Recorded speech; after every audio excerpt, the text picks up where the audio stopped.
The Late Night Alternative with Iain Lee on Talk Radio. We have ways of making you talk.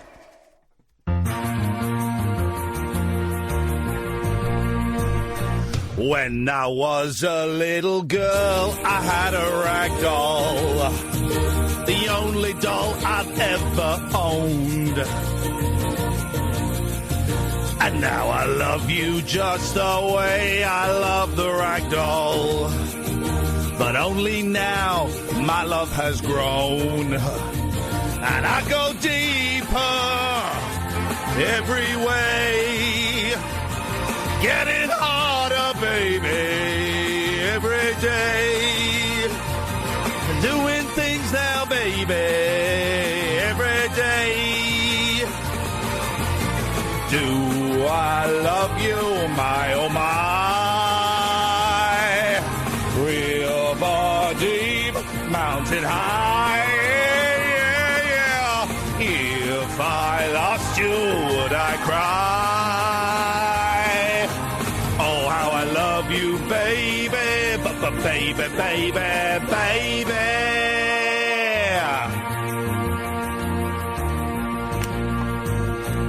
When you were a little boy, did you have a puppy? And did that puppy go everywhere? I'm gonna lap you up just like a little puppy. Puppy comfort in my hair. 'Cause I go deeper every day. And I go longer, baby. Hey, hey, hey. Come on, touch me now. Make me say, do I love you, my oh my? Rivers deep, mountain high, yeah, yeah, yeah. If I lost you, would I cry? Oh, God, oh, how I love you, baby, mama, baby, baby, baby. Tonight's show's a busy show. Talking about cunnilingus. We got sex with disabled people, and Niko Omilana's coming on. Busy old show. Here we go. I love you, baby, like a baby loves a baby. I love you, baby, river deep, mountain high. I love you, baby, like a schoolboy loves a thing. Do I, the baby, yeah. Also, I met a lady today in Costa who was trying to sell me a Christmas song. I thought it was Pony, but I'll play it for you guys, and you can let me know if it's any good, if we should get her on the show or not. I mean, 0344 499 1000. Do I love you, my oh my? River deep, mountain high. If I lost you, would I cry? Oh, how I love you, baby, baby, baby, baby.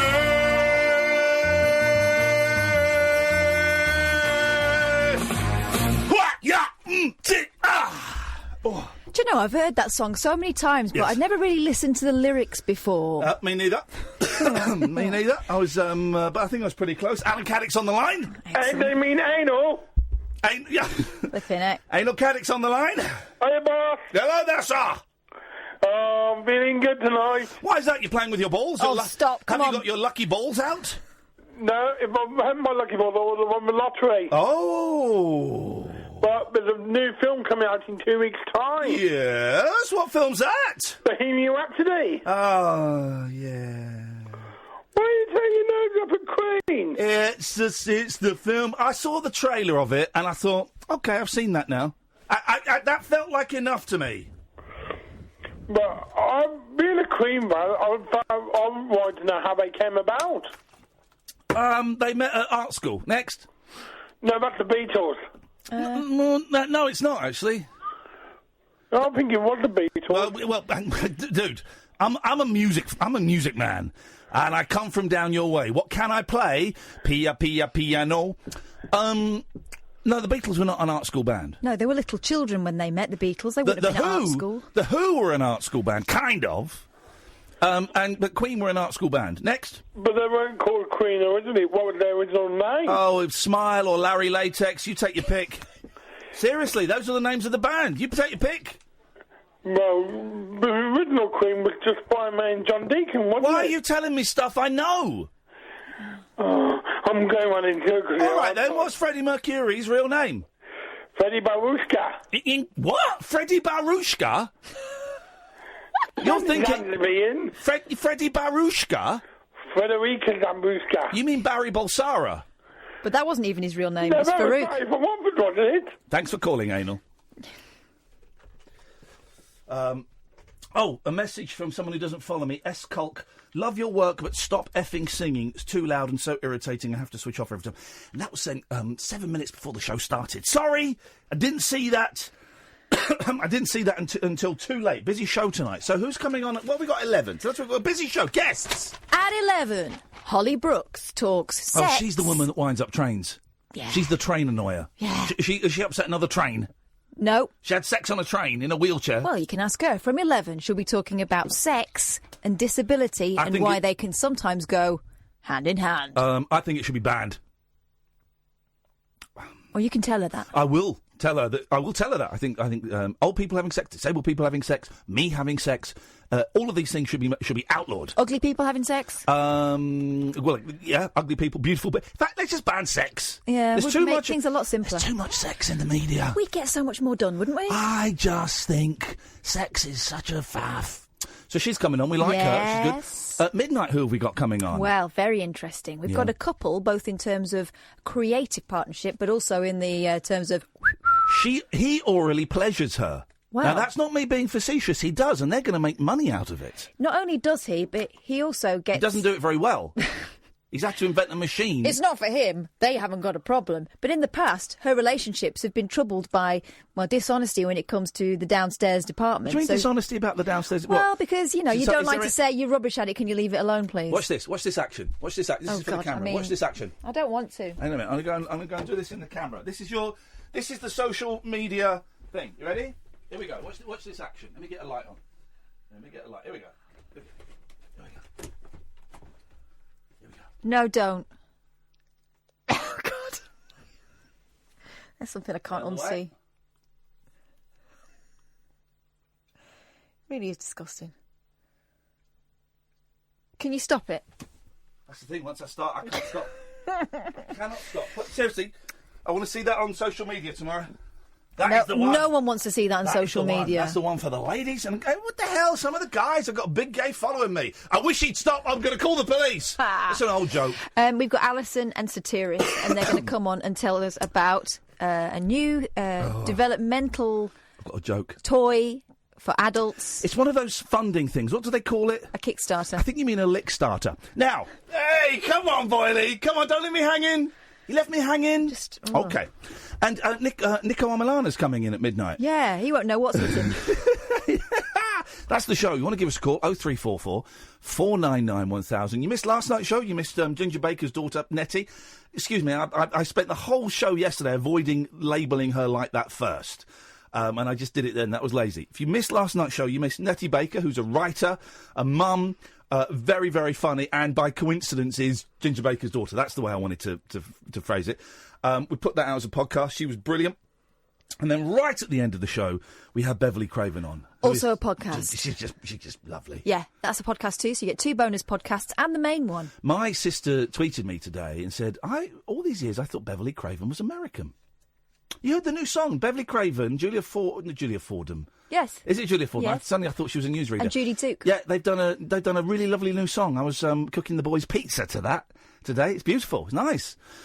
So the show tonight, 0344 499 1000 is the telephone number. Lots to talk about. Oh, so I was listening to BBC Radio 4 today.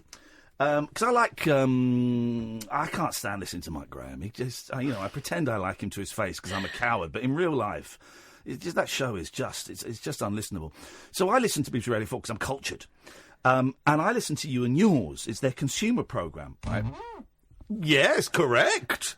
Oh. Oh, really? And then I heard a voice, right, on there. I'm thinking, I know this voice. I recognise this voice. This voice has phoned our show. It was about, starts at 15:15. It was past. It was about 15 minutes in. It should be about here. Hang on, here we go. Cheers. I mean, people's perception of Remploy was people sitting on a table packing pencils all day long. Well, that's very far from the truth. Isn't that David Badcock's dad? Isn't that Frank Badcock? It sounds exactly... I was convinced. I was in my car going... Sometimes. And I got one eye. Is that enough?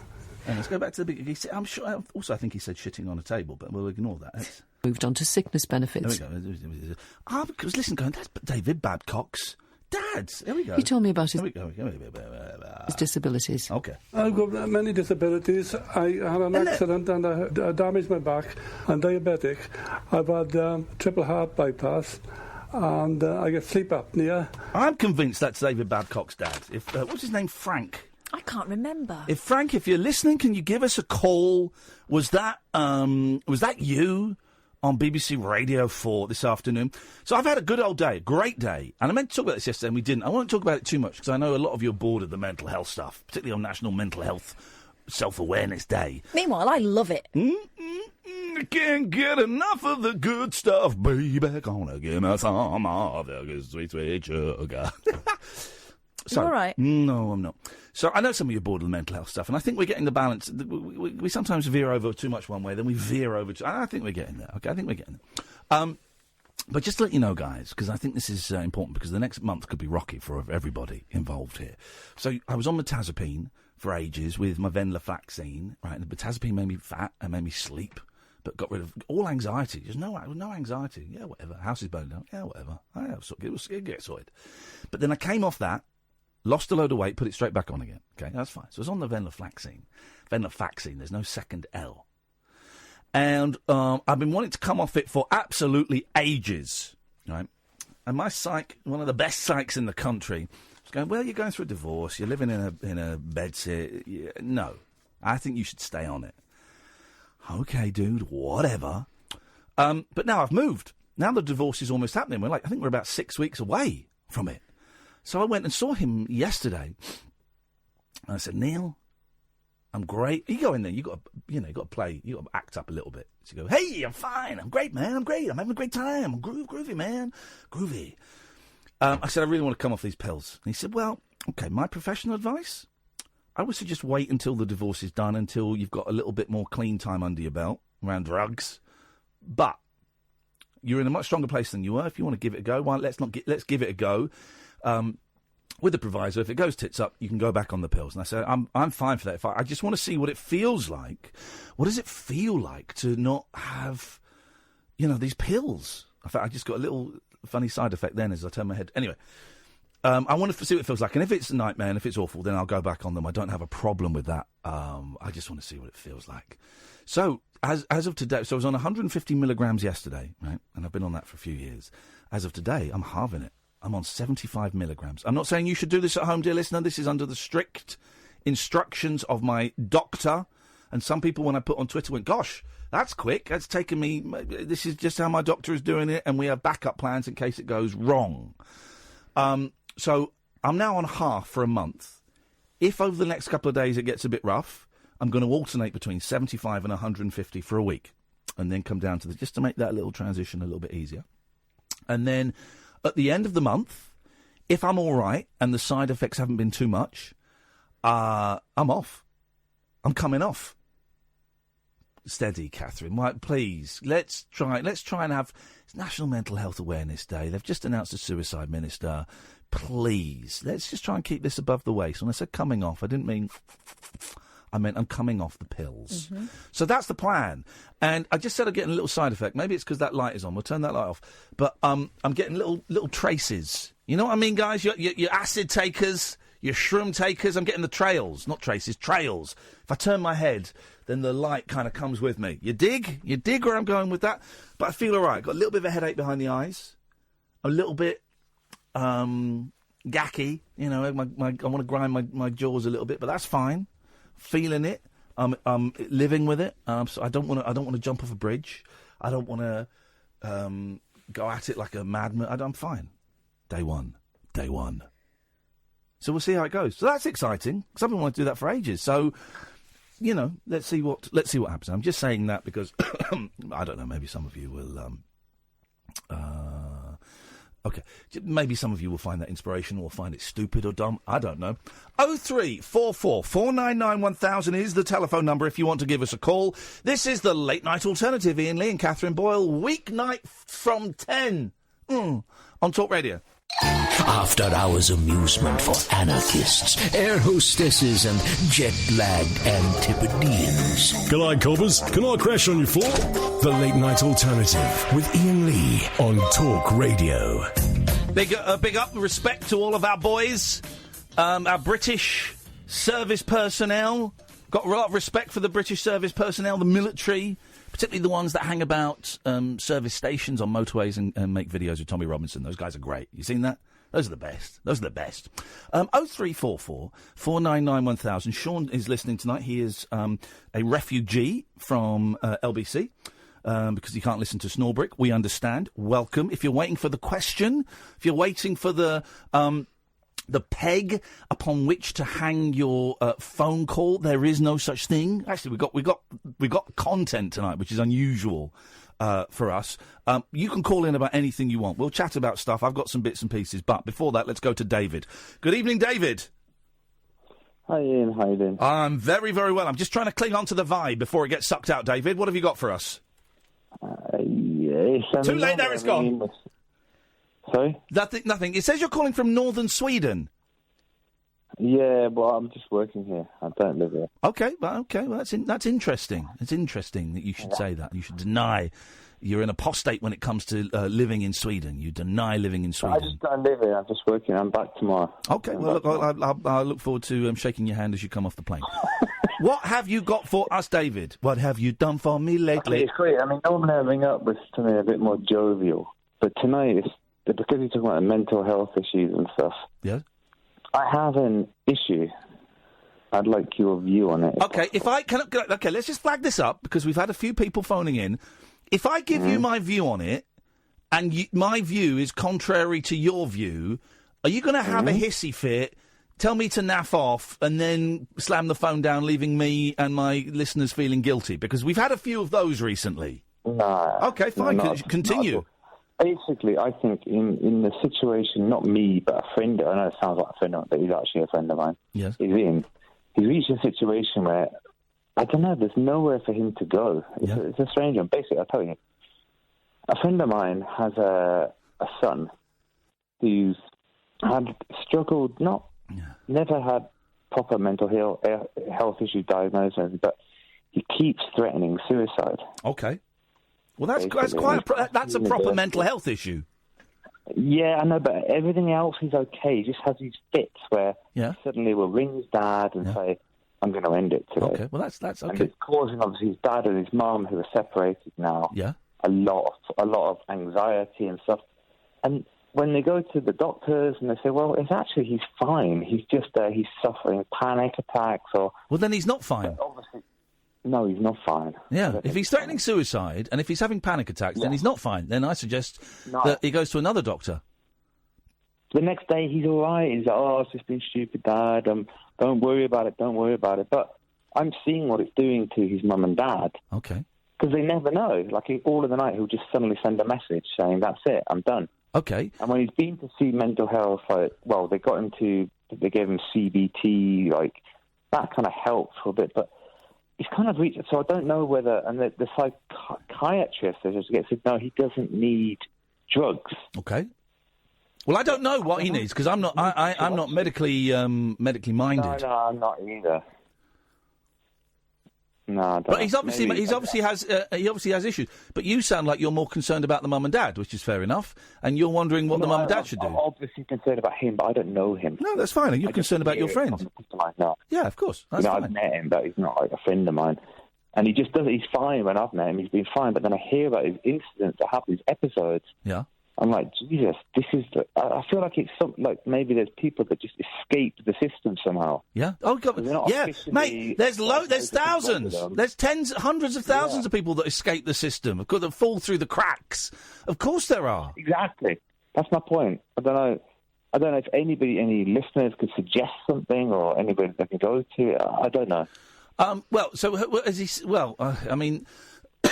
There's two different issues here. There's the son, you know, from what you've told me, sounds like he's seen a GP and he's seen a psychiatrist, has he? No, he has. Well, I tried to get him to see a psychiatrist. He saw a psychologist who gave him CBT kind of therapy. Right.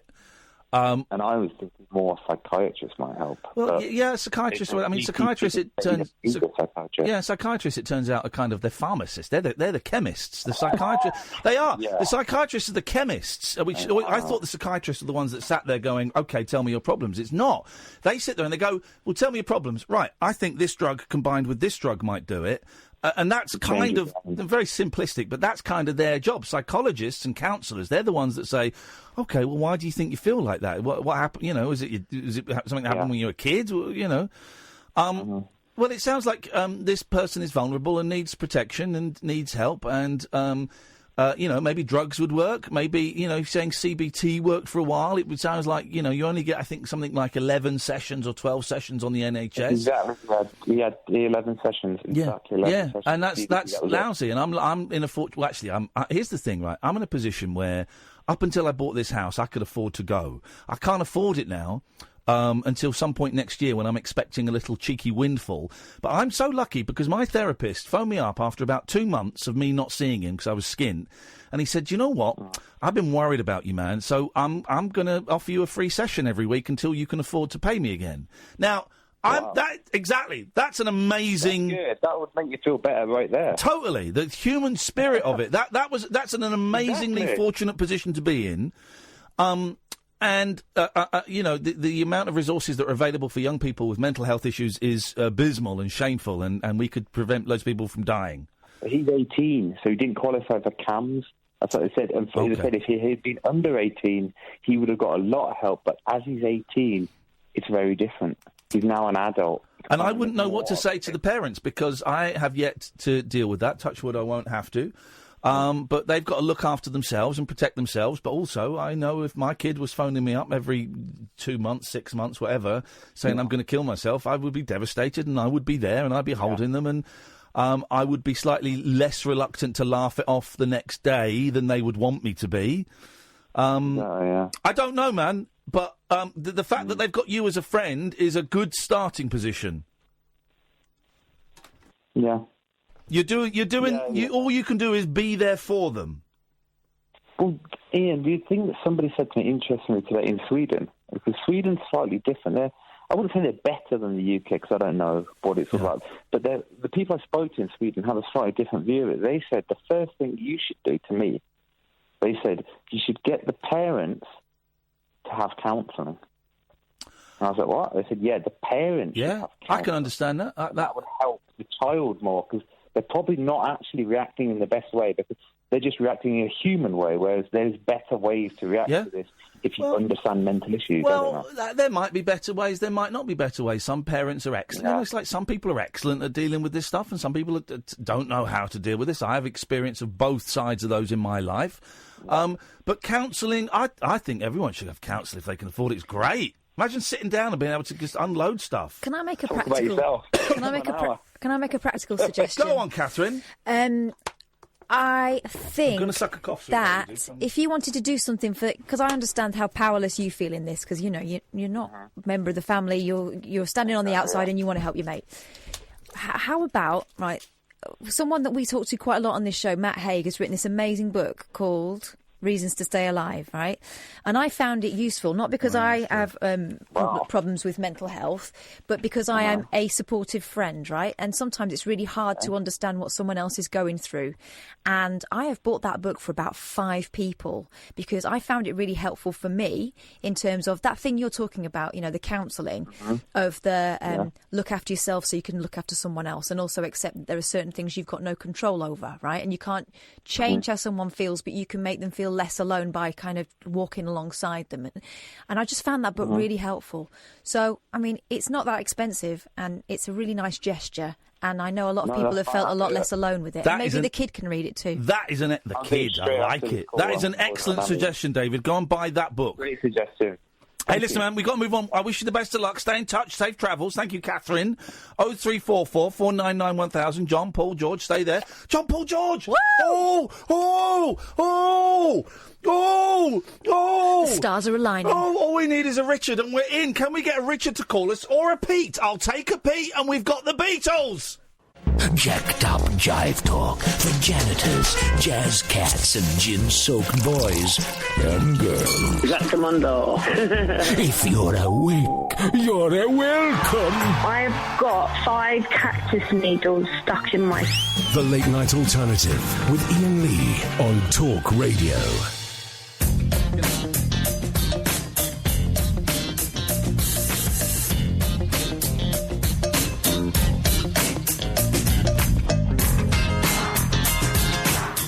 We've got a John, we've got a Paul, we've got a George. We just need a Richard. I'm not angling for a Ringo. We need a Richard, or we need a Pete.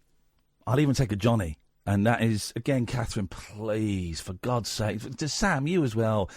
Johnny was the guy who didn't act cool. He walked on out. He broke every rule. He should have stopped, look and listen, should have used his head. If he don't watch out, he's going to wind up dead. So don't step out when you're close to the edge, or you find that you will lose your head. Do you know what I'd really love? Yeah. Alongside all those characters, of course. A Cunny? No, a Yoko. Oh, God, no. Then they'll all hang up. Let's go to John. Fun time, John. Fun time, good time, John time. Hey, it's fun time, good time, John time. Hi, good evening. It was. I would add Carol and Anne and Ken to the mix. Okay.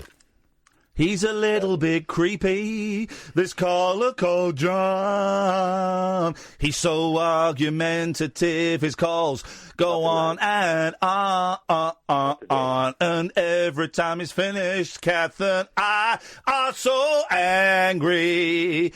But we let him on because he is filler. Yes, John.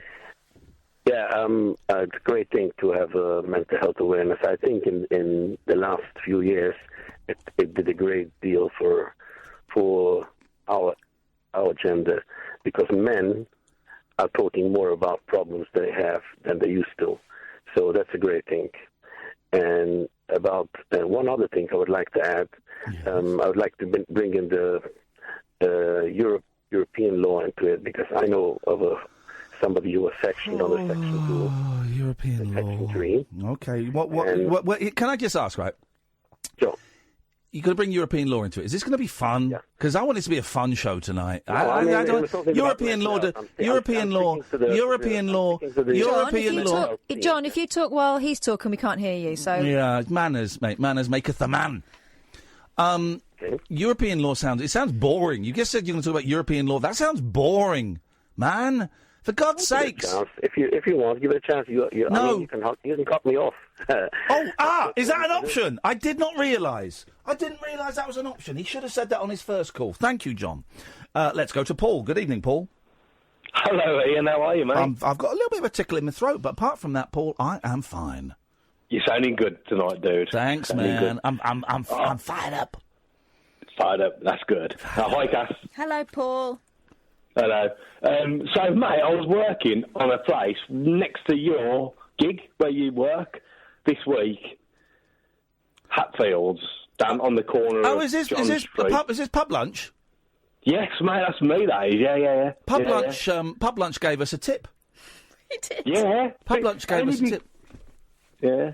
In fact, do you know what? Pub lunch gave us a tip. Give me that. I split it with Kath. Give me that tenner back. I will. Give me that. Okay. I'll tell you why. Pub Lunch gave us a tip of 20 quid. Hang on a second.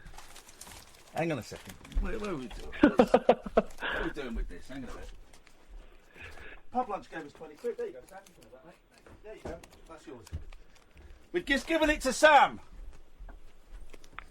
Because me and Kath earn thousands. We earn thousands of pounds. So it's only you could have had pizza, takeaway, anything you wanted. Oh no, I bought Sam's ass. Oh no, I'm having Sam's ass 5 times for that 20. I was working on the corner and I heard you mention the place where you work, and I thought it's Talk Radio. Oh my days. There's a shop there. There's a shop there. Yeah, there's a shop there. There's Talk Radio. Down the road. Now you are famous for 2 reasons. One, because you text into the Star, and they print your text. And 2, because you were a very drunk irritant, and that's putting it politely, sat next to an arsehole at a show I did in Birmingham. Now, you're sounding very fresh and sober today. What the hell is going on with you?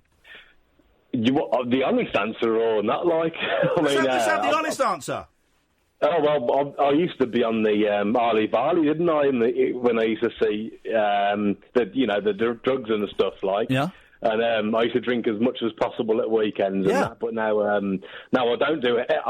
Ever since that show, and we had a few words on Twitter and you behaved appallingly, and you were very rude to me and lots of people that paid to come, and we had it out. And I'm not saying that to bring up the argument. We had it out, and you accepted it, and you took it on the chin, and I respected that. And I've learned from it, and dude, not ever since then have I touched anything naughty, if you like. I like a drink still, but still, like, ever since that day, you open your eyes to life, don't you, and you see, like, you know... Some people don't, but you did, and well done, good. No, I'm glad that by ruining one of my evenings, no, I'm joking, but I'm sort of... But I'm glad that you sound better, because that was heavy work. Yeah, apologies, but why didn't you have a pizza? I mean, 20 quid can get you a pizza or something, can't it? Because I earn several £100 a night doing this show, so I don't need,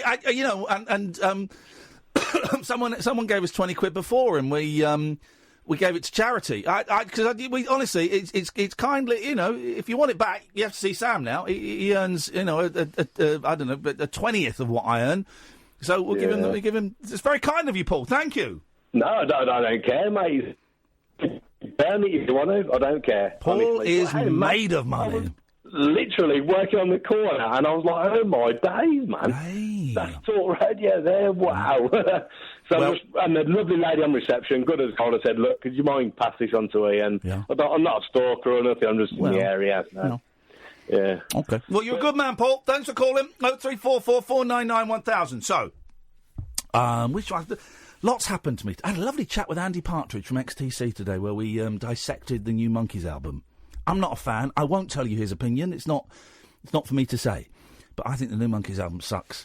And I've caused controversy on a Facebook page by all I posted was a little bit naughty. I was trolling a little bit.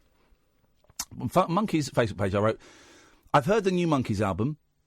I've been asked to review it for Record Collector. I politely declined. So some people went, uh-oh, is it that bad? Some people, a lot of these are, I think, Americans. Oh, why? Did you not want to spoil it? And then some people are going, why have you just come and taken a dump on this page with your vague book postings? Why would you even write that? Someone wrote, why would you even write that? And I wrote, why would I not write it?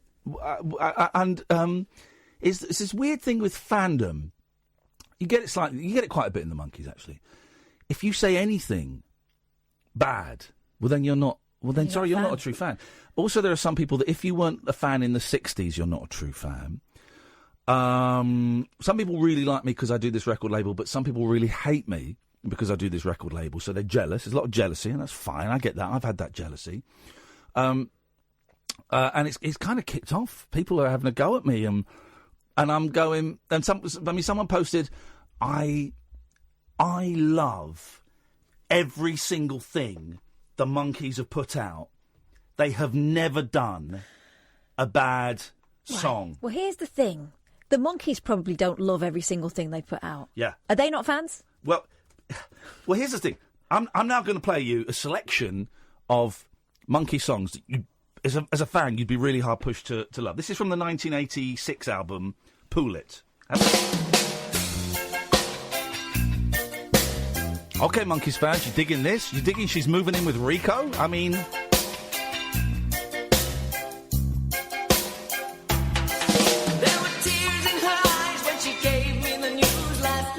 You still digging this? You want to get to the bouncy chorus?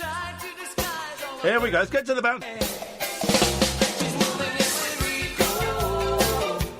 Everybody's hero. She's moving in with Rico, and she don't need me no more. I don't hate that. It's not the worst. Now we go to 1967, their second album, More of the Monkeys. And we go to the song, in inverted commas, The Day We Fall in Love. You're telling me you dig this?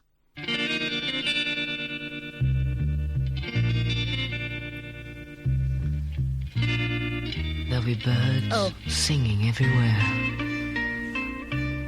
And the wind will be blowing through your hair. I'll look into your eyes. And you'll be bare. Wait for the prize. Your lips kissing mine with a love that is real. Cunny. And Stop you it. look so young and fair.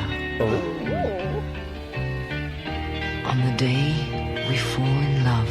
Why is he talking like that? It's from Manchester. On the day we'll fall in love.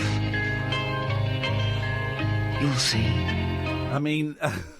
Does he sing in it, or is it all that? Oh, my God. I love everything the Monkeys have ever done. All right, mate, you defend she's moving in with Rico and The Day We Fall in Love. Good work.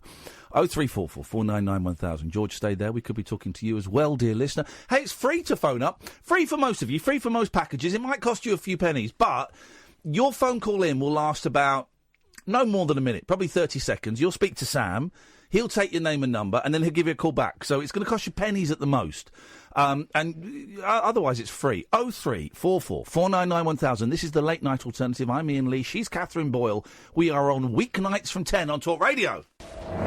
Dead of night discourse for disco queens. I'm related to Jedward and Dolly Parton. Dairy farmers and distant fathers. Yeah, whatever.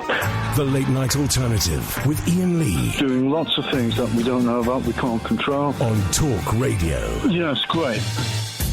The last 15 seconds of that ad break, Catherine sent me a minute-long video and expected me to watch it. Not true. What happened was, the beginning of that ad break, I went, he said, what are you looking at? No. I said, I'll retweet Not it. at the beginning. Not at the beginning. Yes. No. Yes. That is a lie. All right, well, halfway through. But anyway, it was none of your business anyway. Fake news. Well, then don't make a verbal tick. I went, And then you said, what's that? But And I 'cause told you you, and then wanted you me- got annoyed because it's a minute long and you couldn't watch it. Would you like to describe it to the boys and girls listening at home? It's a man, could tell from his hand and his voice, Yeah. Well, and he's got a big bar of chocolate that's got 24 cubes in it. Rippen. 4, 8, 12, 16, 20, 24. So he's got All right, go on. 24 pieces, right? He takes one piece out, one cube out, then he cuts it in a certain way, reassembles it, and it makes 24 plus the piece he's taken out. Well, he's got 25 there at the moment. 4, 8, 12, 16, 20, 25. So he takes one out. He All said right. no, he said 24, that's 24. All right, mate. Stop being a language Nazi. So he takes one out. Okay, well, this is... Slides them all back together again, but in a slightly different order. Right. Well, okay. Okay, all right, this is... Und haben wir voilà. Wir zählen nach. 4, 8, Right. 12, 16, 20. Fine, yeah. 24. But if you look... Well, that's easy. Okay, I can explain it if you want, or shall I just let you carry on being an idiot? What would you like, Catherine? Do you want to live in the stupid world where he's made an extra bit of chocolate, or do you want me to explain it to you because I've got the brains? Well, clearly he's not made an extra bit of chocolate, but it's just the way he's cut it. Okay, well, shall I tell you what's happened, or you just want to carry on being Dolly Daydream? Wow. Yeah? Okay, I'll tell you what happened. Those pieces of chocolate with the cut-in are significantly smaller than the others. It's exactly the same amount of chocolate. He has made those pieces smaller. Now, if you were to melt down the one piece of chocolate, they would fit into that row and make them all the right size. You know what you are? I'm a genius? A joy thief. A joy thief. No, well, that's why I'm buying you a cunny for Christmas. Do you want to explain what a cunny is? Because we're making this joke, and most people aren't on Twitter. It's a bit early, isn't it? Let's just say... Carol, have you heard of a cunny? No, but it sounds a bit rude. It is a bit rude. It's a Kickstarter campaign. It's a tongue on a stick. A tongue on a stick. That you operate with your phone. It's a tongue on a stick instead of a dick. I'm bad enough at talking as it is. Ain't it? I've never fit my comment into that number of characters. Well, it makes you think. This is the thing about Twitter. It makes you think. It makes you think that human beings should all be wiped out. Bring on a nuclear attack. Well, I've already sorted out an idiot call, but nobody's listening. No, well, because you drone on and on and on. I know, but it's a proper illness, and I'm really trying hard to stop talking. But at my personal best, yes, at being quiet, yes, before I feel like my heart is going to explode out my chest, is 9 minutes 45 seconds. I don't know what you're talking. Here's the thing. I've got to come up with a new rule. If I find myself looking at Twitter when a call is on, that means the call is not working. So what are you talking? I'm looking away from Twitter. What are you talking about? The longest silence. The longest time I've been able to shut up. Yeah. Is when I'm when I'm conversing with somebody or talking at them, and they can get a word in edgeware. Them. Yeah. Well, yeah. Exactly. Okay. 9 minutes 45 seconds. Okay, that's great. That's my personal best at shutting up. So I am trying. Well done. That's great work. What have you got for us tonight, please, Carol, before I was jump out just of the window? Interested when you mentioned you were on taking venlafaxine. Yes. Because I take that as well. Oh. But I have 375 milligrams. Well, you must be more nuts than me. That makes you precisely 2.75 times nuttier than I am. I don't know.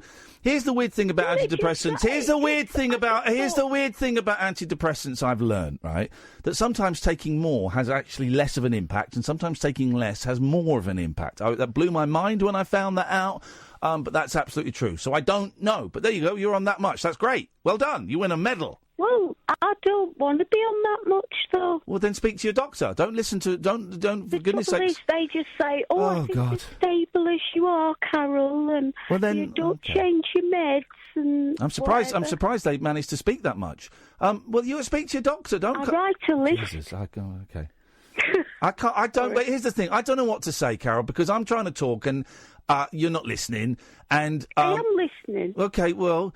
Okay. And but also, I'm not going to give you medical advice. That's between you. All I can do is share my story. I would tell everyone, don't come off meds on your own bat. Do it with the help and guidance of your doctor. Because it's a risky old business and it can send you into a swing, either up or indeed down. I don't know what 375 milligrams of venlafaxine means. I don't know what it means. It's a number to me. And if you're unhappy being on that, speak to your doctor about it. Well, thank you for listening. It's just when you said 150, I thought, am I the odd one out? Am I really more nutty than everybody else? It don't work like that. We're on whatever the doctor thinks is right for us to be on. It's not a competition. No, but I was used as practice for training GPs, and to that lovely man that phoned up, can I just say what a smashing fella he is. He's a nice guy. That concerned. Yes. But there's nothing there, and there is there is a huge amount of very average psychologists. Okay, and well, there's everybody. There's average humans, there's average radio presenters, there's average teachers. There's also brilliant ones, there's also lousy ones. That's life. I know. But it's so sad that with the mental health service barely exists now. Everything is a charity, but we've always got enough money to bomb people. But we don't have enough money to care about them. By the way, Roger has just said, well done, Ian. Once again, you've got one over on Catherine. You've spotted what it is. Thank you, Roger. What a bumlick he is. No, he's not a bumlick. He is. He's an online troll, if I'm completely honest. He's a scumbag, and he's lousy at video games, and he's a nightmare and a danger to everybody Never mind online. Cunny, bummy. Yeah. Hey, get a click. Gap in the market. Yeah, get caught in a gap in the market. All right, Carol, thanks for your call. I was good there when I've been quiet. Did you notice? But then you had to draw attention to it, and that was childish. Let's write down a list of callers that really annoy me. Hang on a second. Oh, now, come on. Paul from Stoke Hodges, John, and Rainbow. George. Let's go to George. Good evening. Hello. Hello, Rainbow George. Hello, Ian, Catherine. Fans. Everybody. And everybody, yeah. Everything is relative. You did say you believed he made extra chocolate. I did not. You're like Justin Dealey watching a magician going, well, if they can turn bits of paper into money, why don't they just do it every 5 seconds and become millionaires? Anyway, George, what have you got for us? I'm following the gay cake story. Did you have any... We're not. You're not? I couldn't care everyone's less. done it, George. Couldn't Come care on. less. I couldn't care less. I couldn't care less. I don't think gays should be allowed to buy cakes. There we go. I've said it. I'm saying what we're all thinking. Gays shouldn't be allowed to eat or buy cakes. Just disgusting. I don't mind them buying cakes as long as they don't ram it down my throat. Well, I think it's quite hilarious. And Next, they'll be eating cakes in public, and I don't want my kids to see that. Dirty gay cake eaters. I mean, the Jesus of John's Gospel was obviously gay, and Jesus was gay, wasn't he? He was bi. In John's Gospel, he's clearly gay. Here's the thing, right? Yeah. It's the most boring story in the world, and the fact that every year they get mileage out of it is ridiculous, right? Here's the thing. The shop were well within their rights to say they didn't want to make the cake, right? Now, if they'd said, we don't want to make the cake because you're gay, then they would have been without their rights. But they said, we don't want to make the cake because we don't agree with the message. I've got a friend, Scott. He's an idiot. He's been on the show, and he's an idiot, and I hate him. But he runs a T-shirt business. And he said the number of times... There you go. He said the number of times... I'm probably going to break some confidentiality here, but I don't care. Because this is what... He prints T-shirts, right? He said, I'm asked to print things on T-shirts all the time I turn down on moral grounds. Someone wanted, on a T-shirt, right, proper British, not passport British. I told them to jog on, where's my front page? Now, he prints stag and hen T-shirts that are obscene, but he refused to print that. If you don't agree with the message, you don't have to print the thing. It's simple. Next! And that's the thing. And we've had... This has been going on since 2014. There have been 4 years of phoning on LBC today alone. 4 years of phoning about this flipping cake, when the answer's obvious. They were within their rights to say they didn't want to make it, as long as they weren't saying it because they were gay. And they weren't saying it because they were gay. They were saying it because they didn't agree with the message. Next. And if they were going to be like that, you don't want to give them your money anyway. Exactly. Next. Yeah, but I'm saying that the whole point is that Jesus is portrayed as having been gay in John's Gospel. It refers to the disciple whom Jesus loved, and John claims to be that disciple. And, okay, but he loved everyone. Jesus loved everyone. Does that mean that he was like polyamorous? How do you mean polyamorous? Loving everyone, literally polyamorous. He said to his disciples, for them to follow him, they had to leave their wives, and then he only... But he wasn't, because he was going to have it off with them! What he commands them. He only gave one commandment. I forget every time that this isn't a conversation. No. Okay, all right, George. Well, that's great news. Thanks. I felt myself getting sucked in there, did you? The whole cake thing is nonsense, right? They were well within their... 4 years. 4 years of phone-ins. And you'll have one show doing it, and then the next show go, well, I'd like to carry on the conversation there about this gay cake. The cake wasn't gay! The cake had no gender, no sexuality, no willy, no fanny, no bum. Right? Don't know what happened to it when it got home, but at the point of purchase, it had none of those. Okay, it's not a gay cake. There was no cake, in fact. So they were well within their rights. I mean, obviously, they were daft, but... Oh, remind me, later on, I had a great conversation with my kids about trans today. Okay. Great conversation. Really interesting conversation, talking to kids, modern-day kids about it. It was fascinating and was very enlightening and heartening. Yes, Iain? Oh, hello. About this business with the gay guys that... Oh, please. Wanted the cake. I don't think gays should be allowed to eat cake. I think it's disgusting and perverted. Well, that's stupid, isn't it? No, it's not. Gays should not be allowed to have creamy things in their mouths. I mean, these people claim that their Christian faith... Mate, they were shut up, you're an idiot. Shut up. To be prejudiced. No, they don't. Shut up, you're an idiot. They are well within their rights to turn down a cake because they don't like the message on the cake. They were within their rights. The Supreme Court has proven that today. But Christians demand respect. But and you're banned. We done that. You missed that. The argument wasn't going Ian's way. So he called me the C word just because he's too thick to understand basic law. Go and have a chat with him off air. Go on. No, it's him a ban. No, go and have a chat with him. Go and ask him what he was thinking. He's still on the line. Ian, I told you you're an idiot, mate. If that's the best you can resort to, calling me the C word, now you've got to deal with Kath. 0344 499 1000. John, stay there. Come to you after this. Across the UK, online and on DAB. Take a far-out trip into the twilight zone of late-night radio with Iain.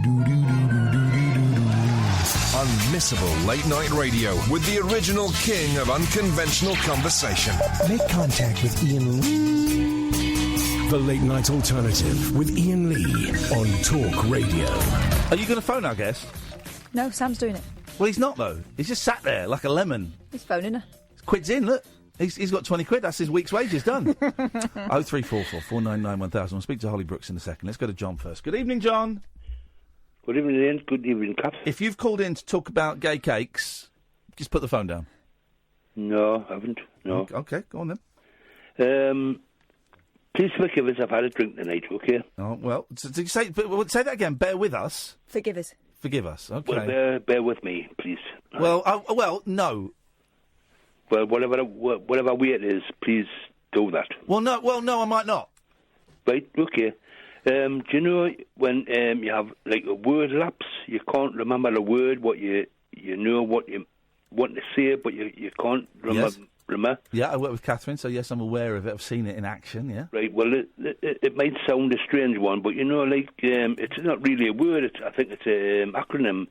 When a fella can't get hard on. Okay. And he takes these tablets. What are they called? Viagra. That's the ones. Aye. Is that what you want? Is that what you wanted to know? So you could go and you can order them online now. No. I was a little bit upset today. Tonight watching on the news about. Do you know how rhinos are killed for the? Hang on a minute. Sorry. Jesus. What was the Viagra thing for? Well, this might come in later on, you know. It's a Viagra like an aphrodisiac? Well, I don't, an aphrodisiac is a myth, really. So it's like oysters and rhino horn and tiger testicles get you horny. That is a myth. Now we've got an actual drug. We've got several drugs: Cialis, Viagra, a few others that you can now buy over the counter, and they get you up. Did you hear about that bloke who bought some liquid Viagra and he just chugged it? He didn't measure it out, and now he can't see anything that's not tinged with red. Oh, it does make your eyes go funny. Yeah, because it's all blood. It's all blood going everywhere. Anyway, John, I've got no idea where this phone call's going. Well, Ian, the thing is, like, I'm wondering why the Asians can't take up these drugs rather than have the rhino horn instead. Okay, well, it's not just... Well, okay, here's the thing. This is why I'm not going to... When people say you've got to bear with me, no, if you say something stupid, I'm going to call you out for saying something stupid. It's not just Asians that... it's not just Asians that have rhino horn. Right, okay then. So, that just sounds a little bit... Whatever countries are paying for these... There's people all over the world. Okay. I don't know where this is going, and I feel like now... I thought it was just... I agree. We shouldn't kill rhinos to get to grind their horns down, correct? Yeah, well, I was watching on the news tonight, and there were like... protecting little animals look like armadillos, but they're called pangolins. Okay. And they're harvesting them just for the scales because it supposedly got the same... Are they an endangered species? Yes. Okay, well then that's terrible. Yeah. Well, yep, you're not going to get any disagreement here. Yeah, well, I suppose the rhinos are the same. Okay. Why does it feel like I'm doing all the work here? Well, you might be, I am, John. Thank you very much for your call. Okay. They're not always appreciated. Very sexy call. Very sexy. Right, so we've got Holly Brooks, who is, as we know, is an agent provocateur, in as much as... That actually works in two ways. That's cleverer than I thought it was. Is that the naughty underwear shop? Yeah. Right. She's an agent provocateur in that she likes to... She's in a wheelchair, and she likes to make a big old fuss about it. No, she does. And she likes to go on trains and cause problems for them. Well, actually, what she'd really like to do is be able to live her life without causing a big fuss, but it would seem that people don't pay attention unless you kick off. I'm teasing. We've had Holly on the show before talking about her issues with the train company. How you doing, Holly? I'm good. How are you? I'm good, thanks. How's your train travel been recently? Has it been any better, any worse? No, steadily below average. And here's the thing, and I'm not saying this so that we should accept it as a human race and as a nation. I think that's probably as good as it's going to get. We should still kick up a stink and we should still make noise and stuff, but it's the way we treat disabled, the way we treat people who have more difficulty getting around than the majority of people. And by that I mean people in wheelchairs and people who are visually impaired or deaf or have working pets or all of it. We treat them terribly. It's like I took my mum to see Johnny English at the weekend. That was a terrible thing to do. Thank you very much indeed. And we go to this lovely cinema, and we take the boys, and it's great, and they bring you food. It's one of those posh boutique cinemas, Holly. And they've got two screens, and it's only screen one that's on the ground. It's an old building, so it's only screen one that you can get wheelchairs in. That's fine, and it holds about 200. And there's only 2 slots for wheelchairs. Now, if you're in a wheelchair and you can transfer easily, well, that's fine. It's still tricky, actually, because there's steps. But it's doable. But there's only 2 slots for wheelchairs. And my mum lives in a care home that's a 5-minute wheel away from the cinema. And you kind of think, all right, you're not going to make loads of money. But what if there must be a way of having removable seats? So you have 2... the wheelchair slots. It's just a slot where you park the chair. 2 slots that are the norm. But then if more people, because people in wheelchairs have got friends. If more people in wheelchairs want to rock up, you go, okay, fine. Well, we can take 6 chairs out of the back row, and that'll get 4 wheelchairs. Why is that not standard? It's the same with trains and transport, though. They only have maximum of 2 slots. So, yeah, cinemas, theatres often only have a couple of slots as well. So, like you said, people in wheelchairs, people with mobility issues, shockingly have friends. I don't think people realise that. I have to say, the few times I've taken my mum to a West End show, when I took her to see Hair a few years ago, and the Four Seasons musical, right? Now, these are really, really old buildings. They're really old buildings. And I was thinking, oh, man, this is going to be a nightmare. It wasn't. They probably have very limited space for wheelchairs, but they treated my mum like she was the queen, you know. Rightly so. Oh, exactly. And they put us, for the Four Seasons, they put us in a box. And the woman who helped us get in couldn't have been kinder, and she was speaking to my mum. Imagine, not me. She was speaking to my mum, and it sounds like such a small thing, but actually it's huge. And she was going to my mum, look, do you want to drink in the interval? Because I tell you, if you don't want to drink in the interval, but I'll come back in the interval anyway. And if you want to drink, you change your mind, you let me know, and I'll go out and get. It was brilliant, and same with Hair. It was great, and so there are and it's easy to look at the negative. there are some places that are amazing and spoil people or treat them, with respect. It's not even spoil; it's treating them with Anyway. Holly. Well, actually, I thought we could do a little segue from hair, because at hair, the other thing is there was a moment she'll never forget, wasn't there, for your mum? Oh God, I don't know if you're aware of Hair, Holly, but I hate musicals. Oh, mate, I do, but Hair is amazing, right? And it's He's a bit obsessed with it. There's a bit before the interval where they all strip off. Everything is out on display. I'm here for it now. Here we go. She's back in the room. And my mum was sat up on like the first sort of the balcony, and she sat on the edge, right in the front row, on the edge of the balcony, and a fella naked climbs up to the balcony. So my mum is sat there. He stands next to her, completely naked, and there's the like a balustrade. The balustrade. He puts his foot up. Whoa. Her face was about 2 inches away from his old fella. And she couldn't stop staring at it. Was she impressed? That's the most important She question. said to me, I've not seen one of those in years. That was lovely. Good for her. Time of her life. Anyway. And this is the point, right? The assumption being that, if you have a disability, that you're no longer a sexual being, and that's something that Holly's been trying to burst with a new article in the Metro. Isn't that right, Holly? It is, yeah. So I just had a piece published in Metro yesterday. I'm a journalist, so I'm used to kind of talking about all aspects of my life, and then obviously since becoming wheelchair-bound, it's something I've been really passionate about. And one of the things that you don't get a leaflet for when you are discharged from hospital, go to the doctors, is how the bloody hell to have sex once you're in a wheelchair.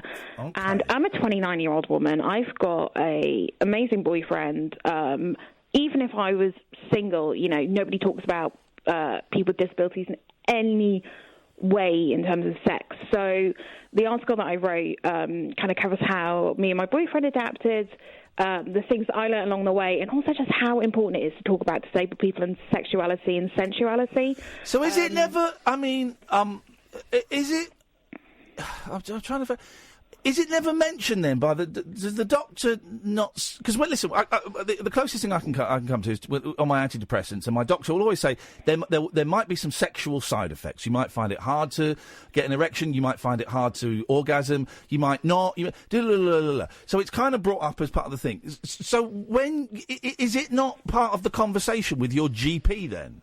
No, and I reckon if I went to my GP and was like, hey, I'm kind of, struggling here, or what the bloody hell do we do? I think my question would be more about what, how do you do it? How do you kind of start thinking about yourself as a sexual being again when it's been a while? And what do you do? Like, will it feel the same? And these questions aren't answered. And I think if you spoke to your doctor about it, they may well kind of give you some vague answers. But the fact is, you have to then pluck up the courage to speak about it. Yeah. And that's hard enough, excuse the pun, in itself. And I think we see sex everywhere. So, billboards, Kardashians, Instagram, TV, if anybody's been watching Wanderlust on BBC, sex is everywhere and you can't escape it. But what we don't see on TV is people in wheelchairs or with other physical disabilities either talking about sex or actually having sex in any way, shape or form. And it comes to a point where you just, for me, I just was like, okay, what do I do? Will it still feel the same? Like, is masturbation okay? Is it going to be all right? Is it healthy for me? Masturbation is always... all right, Dr. Lee. Well, it is. It's always okay. It's bloody great. Always okay. Right. I would like all of my listeners now to masturbate. Oh, God, really? Why the hell not? It's good. It's actually, for men, it's good for you because it relieves pressure from, like, your pancreas or your uterus or your... it does something. It's good for you. And hormones are brilliant as well. Yeah, so, whether you have an orgasm or not, as long as you're having a good time, it's great for you. Well, can one not just go home and experiment? What do you need the doctor to tell you what you can and can't do? Can't you just go home with a partner if you've got one, or with a cunny, which we'll be talking about later on, or or a vibrator, or your fingers, or can one not go back and have a little play around? Totally, but I think the fact that we're not seeing any representation is a really, really difficult thing, and nobody's really answering those questions, and no one's really there to go, what can I do? And what I touched on in the article, and that I am really starting to become super passionate about the more I research, is that a lot of high street sex shops aren't accessible for disabled people. And those high street sex shops, you might think, God, doesn't everybody shop online these days? Yeah, they do. But you know what? Those high street sex shops have such a place. And they are filled with people who handle sex toys and lingerie every single day. But if you want to go and try on, a maid's outfit, or whatever takes your fancy, there won't be a disabled changing room, for example. Yeah. And a lot of the bits at the back of the shop. Hang on. Right, I've been in sex shops. Do they let you try things on? I was going to say, do they let you try on the outfits in Yeah, you can try on. Harmony You can try on lingerie. Yeah. No! absolutely. Yeah, there's Lingerie is room. pants? No. I mean, there's there's a sticker, so you don't get any of your non-hygienic bits on it. This is really, they let you do that? Yeah, bras especially as well, obviously. Yeah, bras you need to try on. Well, bras are different because there's no chance of seepage, but... No, I'm being serious. There's sometimes chance of seepage. Well, that's true, actually, thank you. But, I mean, could you go into Marks and Spencer's and try on a pair of knickers? I don't know. And we come with swimwear. Yeah, Not too different. But you wear your pants with your swimwear, don't you? No. No? What are you doing in the water? You would wear a pair of what? You think I wear a pair of knickers and then I wear a bikini bottom? Yeah? No, you No, don't. You it's don't all do that. there. It's all in one. What is the netting for in men's trunks? Keep your balls in. Next question. Well, but then, no, it doesn't cut. So when you do top bombing, you don't, Do top what? do an extra splash. Do top what? Bombing. Bombing. It's her accent, you see. It's her accent. Okay, so, all right. So, what conclusions... Did you come to any conclusions in this article? Where did you end up with it? So I talked, again, a lot about personal experience and, oh, my God, my boyfriend's been great in letting me just openly talk about our sex life everywhere. But he loves it, really. Yeah, it turns him on. I think it does turn him on. He's sat on the sofa right now, playing on his phone, pretending he's ignoring me. And do you know what? Yeah, he's loving it. I can see it happening. I can. What, I can. really? It's going to be a great night. He's got that twinkle in his eyes and that bulge in his trousers. Oh, stop it. He's a good looking fella. You've seen her fella, haven't you, on Twitter? He's a good looking fella. You two. Here's the thing. You two make me sick. You two are a young, beautiful couple, and I He's hate not that you. young. Is he not? Is he an old man? He's 38, but honestly... How old are you? 29. Oh, he's a dirty old man, Oh, right. he is a dirty old man. He's a cradle snatcher. Not said that for years, a cradle snatcher. Oh, well, but you two, well, okay, you're a mixed age, beautiful couple, and it makes me sick. So, you're at it all the time? Have I got that right? No, and that's the thing, and we've only been together 9 months, so we should be, essentially. Yeah. But illness takes over, and I think what we learned is kind of, we talk about this in the article, but it's kindness. And that sounds really cheesy, but it's actually really inherent to anybody you're having sex with. And actually, even if you're, masturbating, kindness to yourself is really important. Yeah. And for us, it's about communication. So we had to figure out, what positions would work for us where I wouldn't be in pain. He's stopped initiating sex because actually it kind of gets awkward if he, is giving me that lovely look and I'm like, actually, I've got really bad joint pain or migraines from recovering from meningitis. So it's kind of all up to me now, but I'm cool with that, and that works really well. And it's also... Oh, that's interesting. So, and I know we're laughing about it because we're British and we laugh about sex, and I get it. But we should. We should, because it is funny, and we all look ridiculous when we do it. But it is... You're right. I've been in so many sexual relationships where I've been too embarrassed. Oh, God, my 20s and a lot of my 30s... Too embarrassed to say, do you like that? Can I put that there? Just couldn't do it. It was too embarrassed. It was a lot of guesswork. As I'm getting older, I'm kind of getting better at going, is that all right? Do you want that? But so you're saying you initiate any sexual contact now? Because that's a lot of responsibility to have on one person, isn't it? Yeah, it is. But also, my boyfriend really understands that.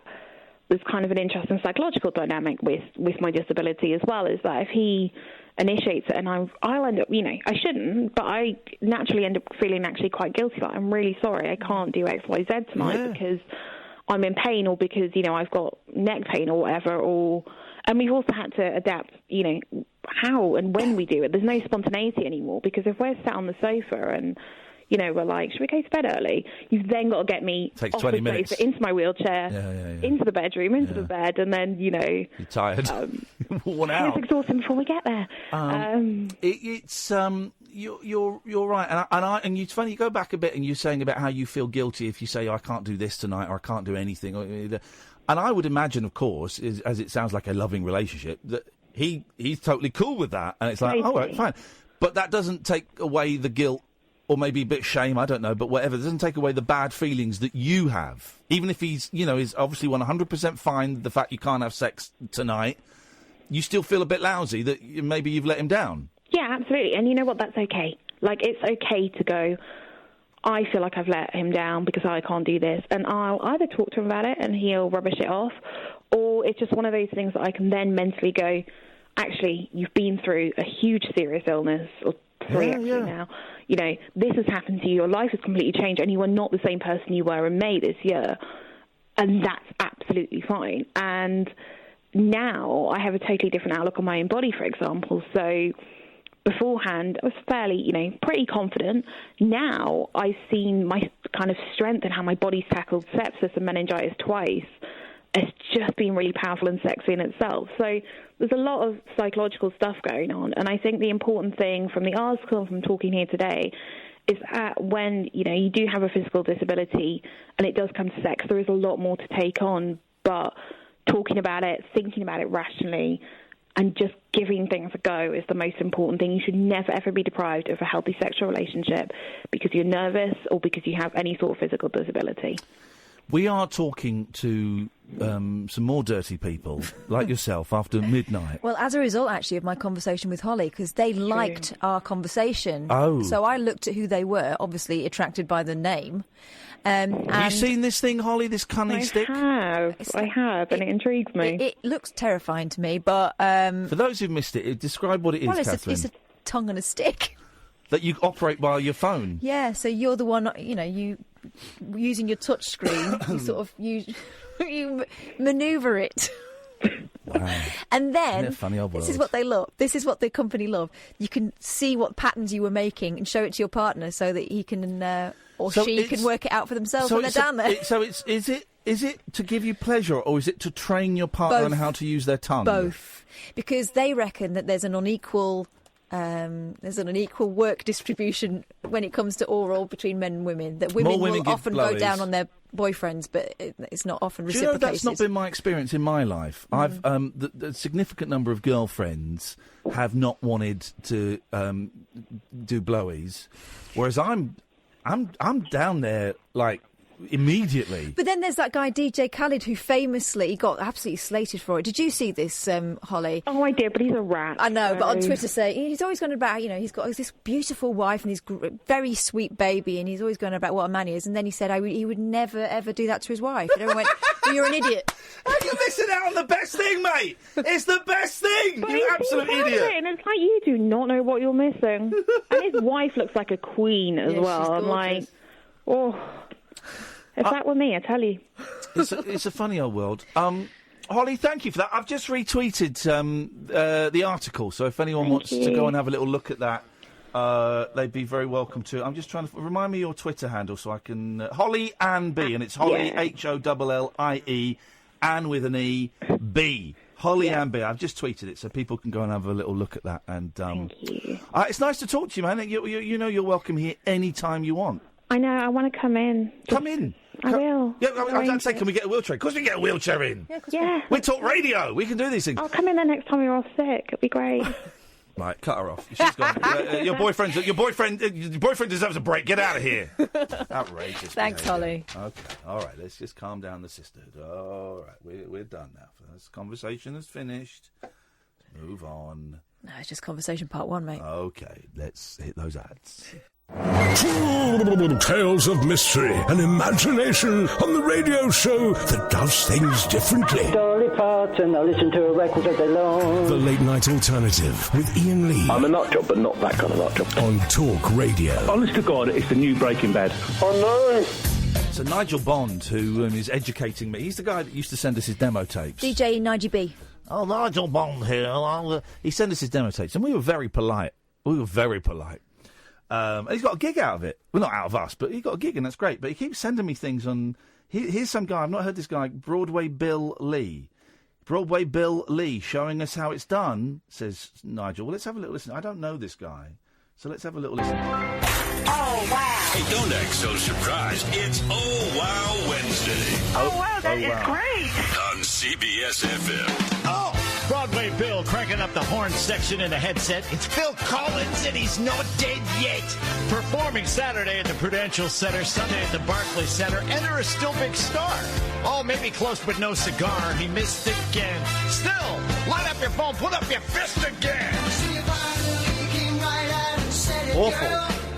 Awful. That is everything I hate about radio. Awful, lazy, dated, old-fashioned. But you're digging it, Nigel, and that's great. Fantastic. That's everything I hate. This show is the antithesis of that.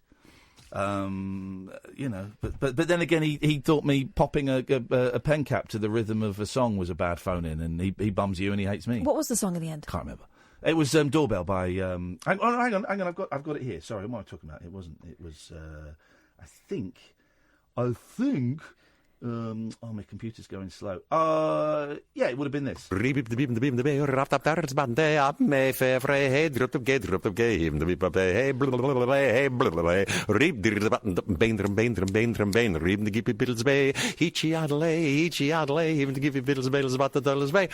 You can pack that in as soon as you like. Good evening, Hemo. Hey. Now then. Yeah, what you got? That little that'd be good to do into a lady's what's it called.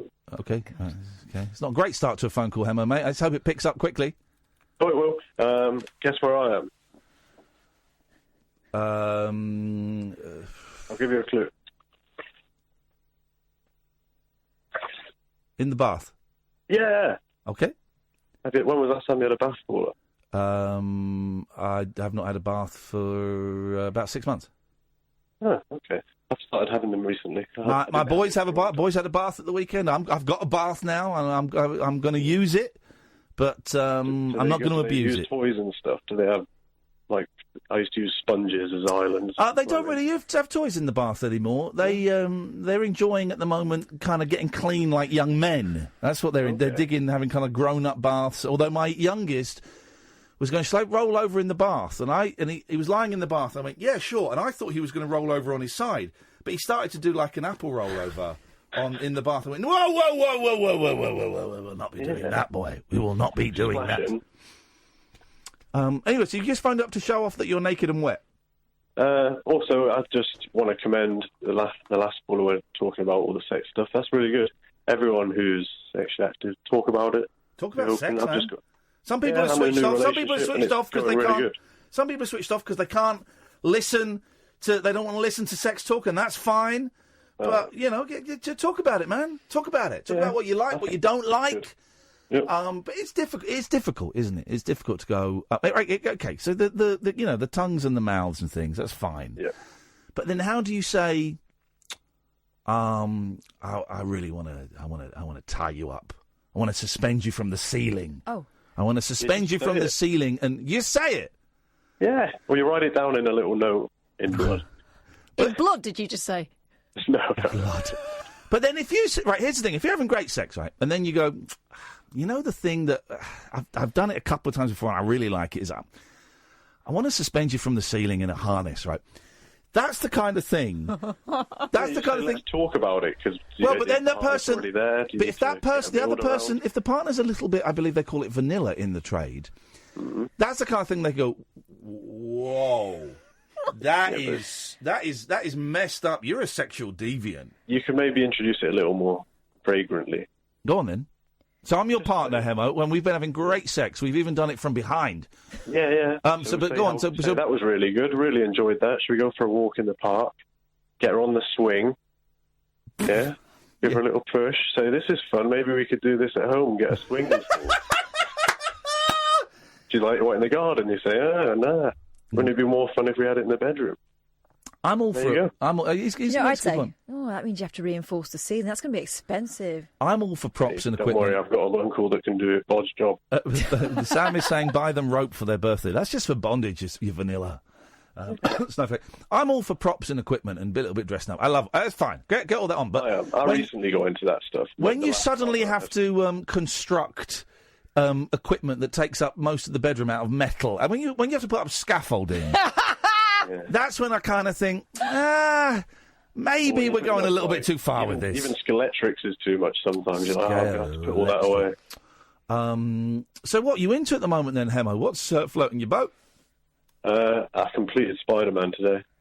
Okay, that's great. I think you misunderstood the question, but maybe you didn't. Maybe I misunderstood the answer. 0344 499 1000 is the telephone number if you want to give us a call.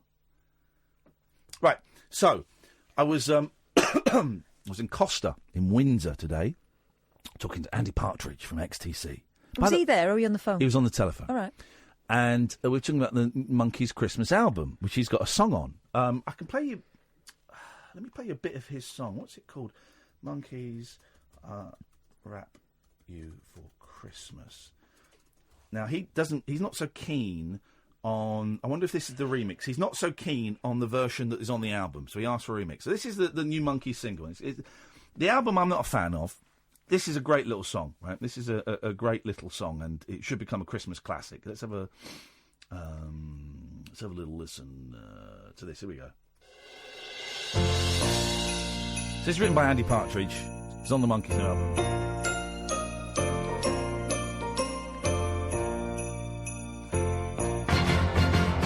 I can't wait to unwrap you at Christmas.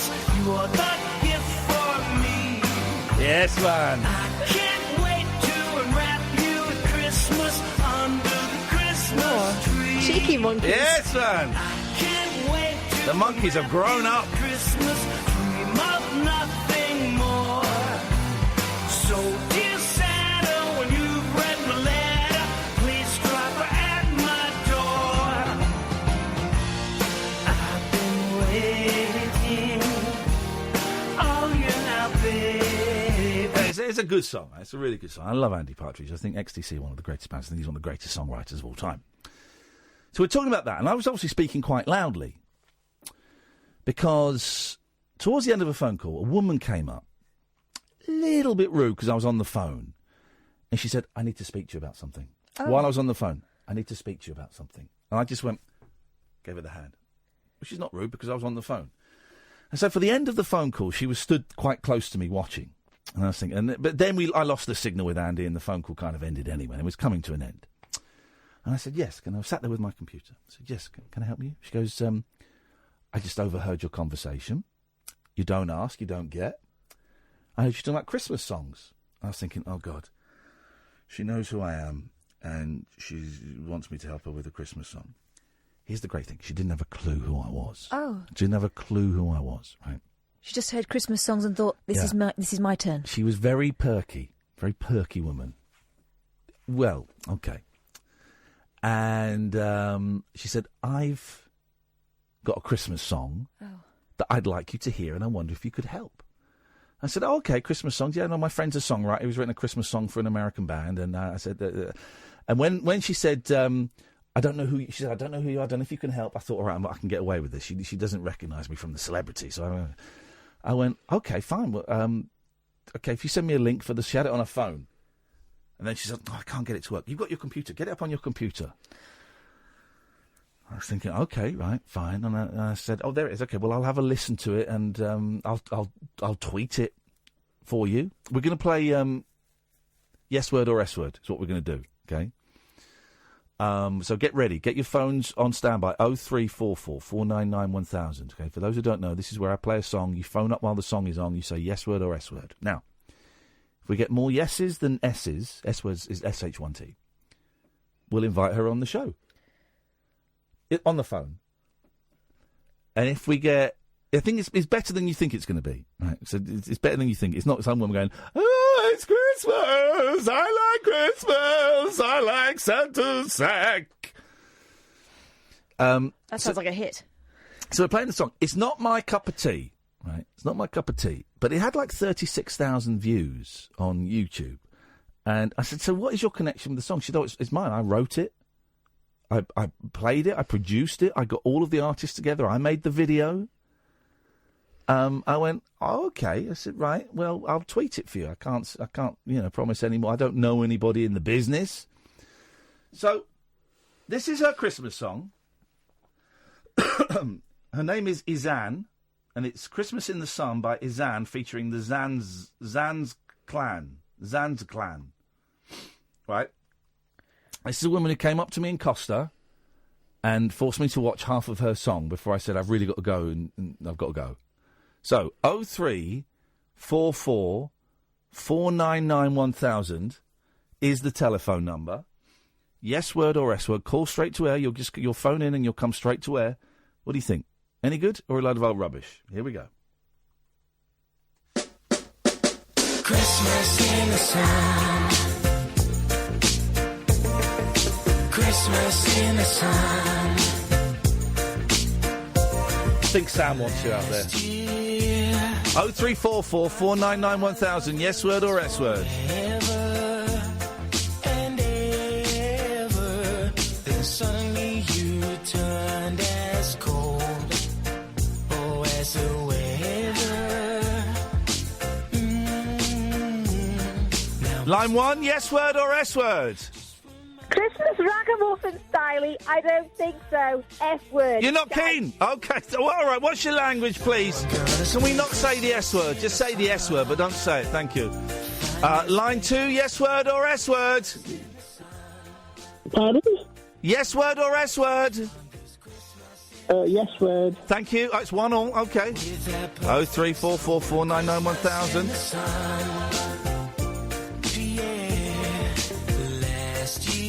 Line 3, yes word or S word? Happy birthday, Luby. Santa's sack of shine. Oh, stop saying that. Please, can we stop saying the actual S word? Line 2, yes word or S word? I'm disappointed. It's S word. Okay, S word. All right, thank you. Line 5, yes word or S word? S word. All right, mate. Cheer up. Flipping heck. I don't really care because I'm gonna spend Christmas in the sun. Line 6, yes word or S word? S. Okay, thank you. Line 7, yes word or S word? Also cute drum machine S word. Okay, okay. Christmas in the sun. I need a blue sky. Line 8, yes word or S word? It's a big S word, Ian. I hate it. Okay, thank you very much indeed. You listen to Christmas in the Sun by Zan. Oh. Line 6, yes word or S word? Oh, yeah, please, yeah. Have you phoned in for the sex feature? No. Dirty boy. Line 9, yes word or S word? It's a big old fat yes from me. A yes? A yes. Oh, yes, well yes. played, well played. Line 10, yes word or S word? Not even doing a thing. Nothing but a load of old shit. Oh, what's your language? Now mistletoe and snow just remind me of you. And Line 11, yes word or S word? S word. Okay, thank you very much indeed. Why don't you like it? Okay, let's try on. Line 12, yes word or S word? I think it's great. It's a yes word. Thank you very much indeed. There we go.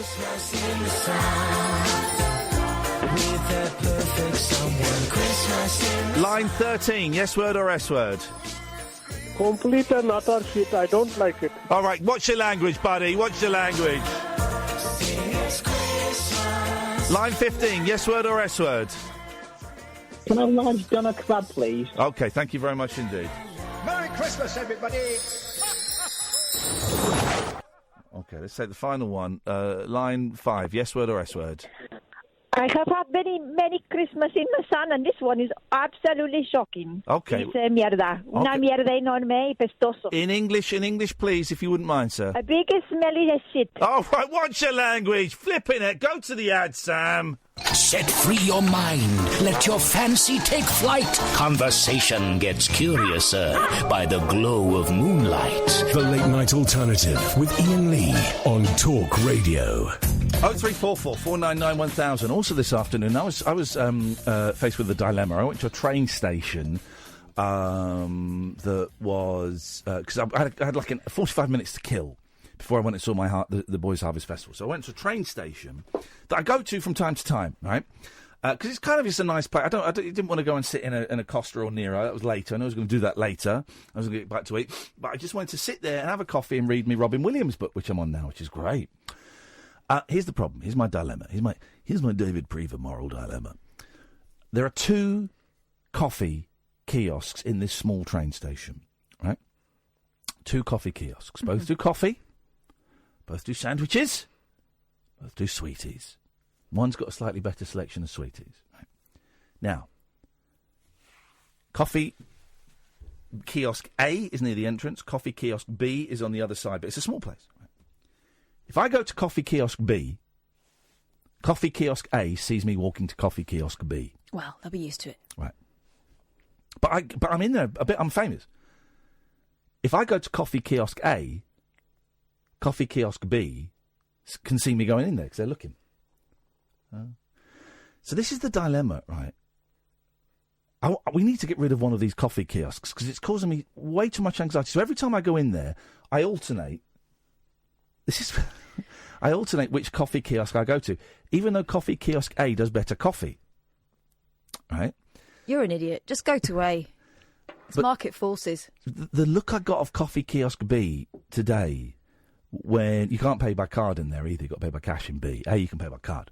But the look I got of coffee kiosk B when I went to coffee kiosk A and then I had to walk kind of near coffee kiosk B to sit down and read my Robin Williams book, which is great, by the way. It's a great run. Very early days in it, but it's a great book.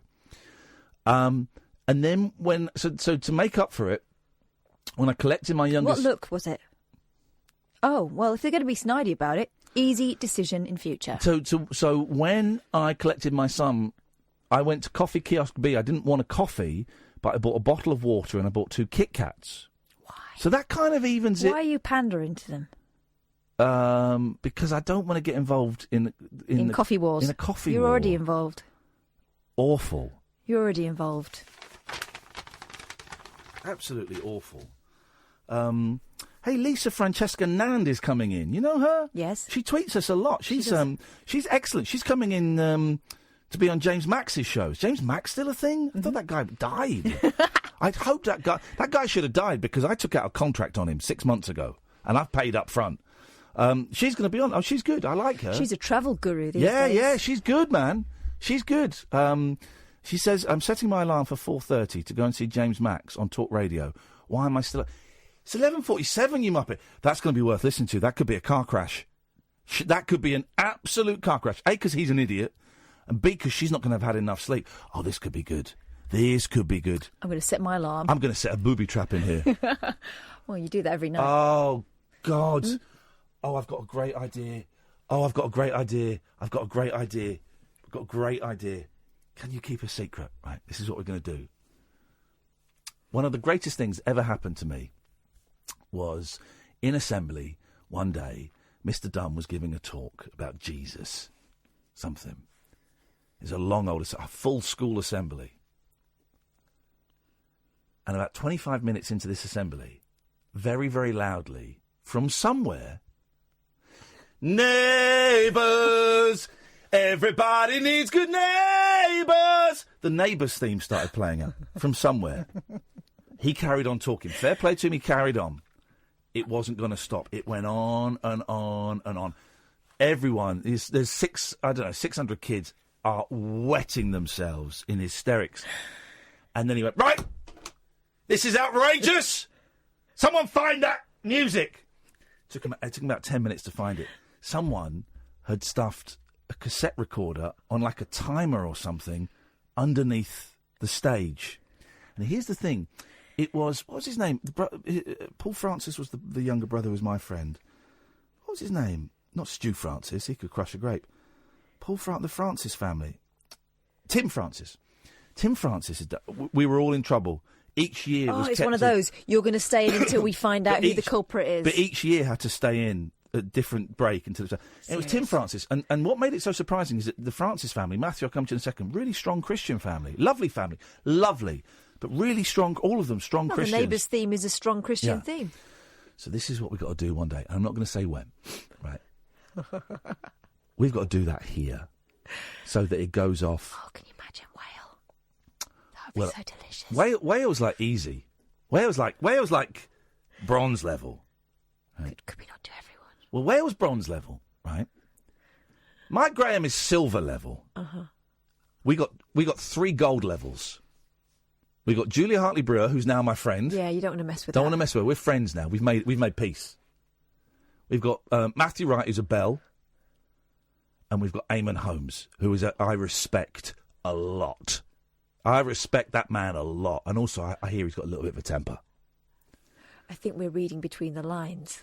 I think we go for Mike Graham. I think we go for Mike Graham. Now, this desk, this is top... No one tell anyone, right? But this desk, there are plenty of little compartments that come out. Oh, there's a cupboard in here with beer bottles. So... Wow. So, actual beer bottles. So, it will be easy to do it. Now, you can you couldn't do it on a cassette recorder because you've got 90 minutes before it goes off, right? But you could have we got any technical people listening? There must be a way, a digital way, I suppose you could do it on a phone these days. You can set something on a phone, can't you, to play music? Would it be loud enough? Yeah, because you rig it up to a little speaker. Oh, stop. This is easy. Yeah, go on. A phone, yeah, and you set the ringtone as a Neighbours theme. Is that going to be loud enough? Let me. That's what you do, right? Can you? Let me set my. I'll go and get my phone. Yeah, ring my phone. All right. So if my phone were in here, this is great. This is great. This is what's going to get me sacked, and it's going to get me sacked with absolute. Oh. What? Or you just set it as the alarm. Okay, all right. Well, then let me set my alarm and see. So we're going to set the alarm. Let's set it now for. Okay, this is. I mean, the thing is, whoever finds it is well within their rights to smash it up. So you've got to use a phone. I haven't got any music as my. I've got this. The son has got his hat on. Oh, my eldest when he was a lot younger. He wrote a song called Fish Fingers. This is it. Oh no, that's Paul Scoins. He wrote this. Once upon a time, there was a drought. Oh, it's my eldest, like 2 years ago. I can hear one tooth there.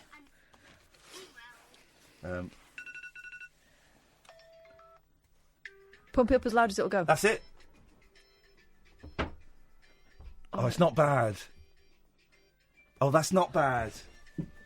That's not bad. And you could put a bit of music on it. How do I get my music as a ringtone? Oh, no, hang on. Okay, right. Okay, so we go back. So we're... Okay, so... But what if they're talking about something really serious? That's their problem, isn't it? So... Yeah, that's the downside. The danger. I listen to Mum. Listen. Dad's having fun. I'm a producer. Dad's having fun. Mum comes in. So, kids with leukemia. We're doing a phone in on it. I want to hear your stories. And then, well, let's see if that works. Let's go to Matthew. Good evening, Matthew. Hi, how you doing, mate? I'm very well, Matthew. What have you got for us tonight? I was just going to wonder a little bit about some advice from you. Okay. Yeah, so basically what it is I've just started out doing some singing and stuff like that, and you know I'm getting a couple of comments and things like that from people that is kind of getting me down a little bit. Obviously, I've got mental health problems as it is at the moment, and I'm just trying to see a way to move forward as I'm going along. So, well, hang on. What comments are getting you down? People saying you can't sing. Yeah, with things like that, you know, just things that are like, you shouldn't be on the stage. You shouldn't be doing this sort of stuff. You know, things like that. Well, hang on. Well, why are they saying it's too quiet? Yeah, but it's quite enough to be annoying. Is it? But not to invade the programme. All right, let me think about it. Sorry, we're just messing around. Let me think. Well, Why are they saying you shouldn't be on the stage, Matthew? I'm not too sure. This is the thing. I don't know what I'm doing wrong, and obviously it's making me a bit self-conscious, as if I'm doing something wrong with my act, or is it just them being a bit? Well, here's the thing. Like, we get. But here's the thing. Every night, I get people telling me I shouldn't be on the radio. Every single night, people telling me I shouldn't be on the radio, and and it's horrendous. Now, I happen to think that I'm quite good at doing this. I'm in a good enough position. 15 years after kind of starting on the radio properly, I actually think I'm all right at it, and I know what I'm doing. So I'm quite good at generally brushing those off. But when you're starting out, that can be a lot harder. Here's the question. Are you any good? Yeah, I think so. Let's have a listen. I found a love for me. Darling, just dive right in and follow my lead.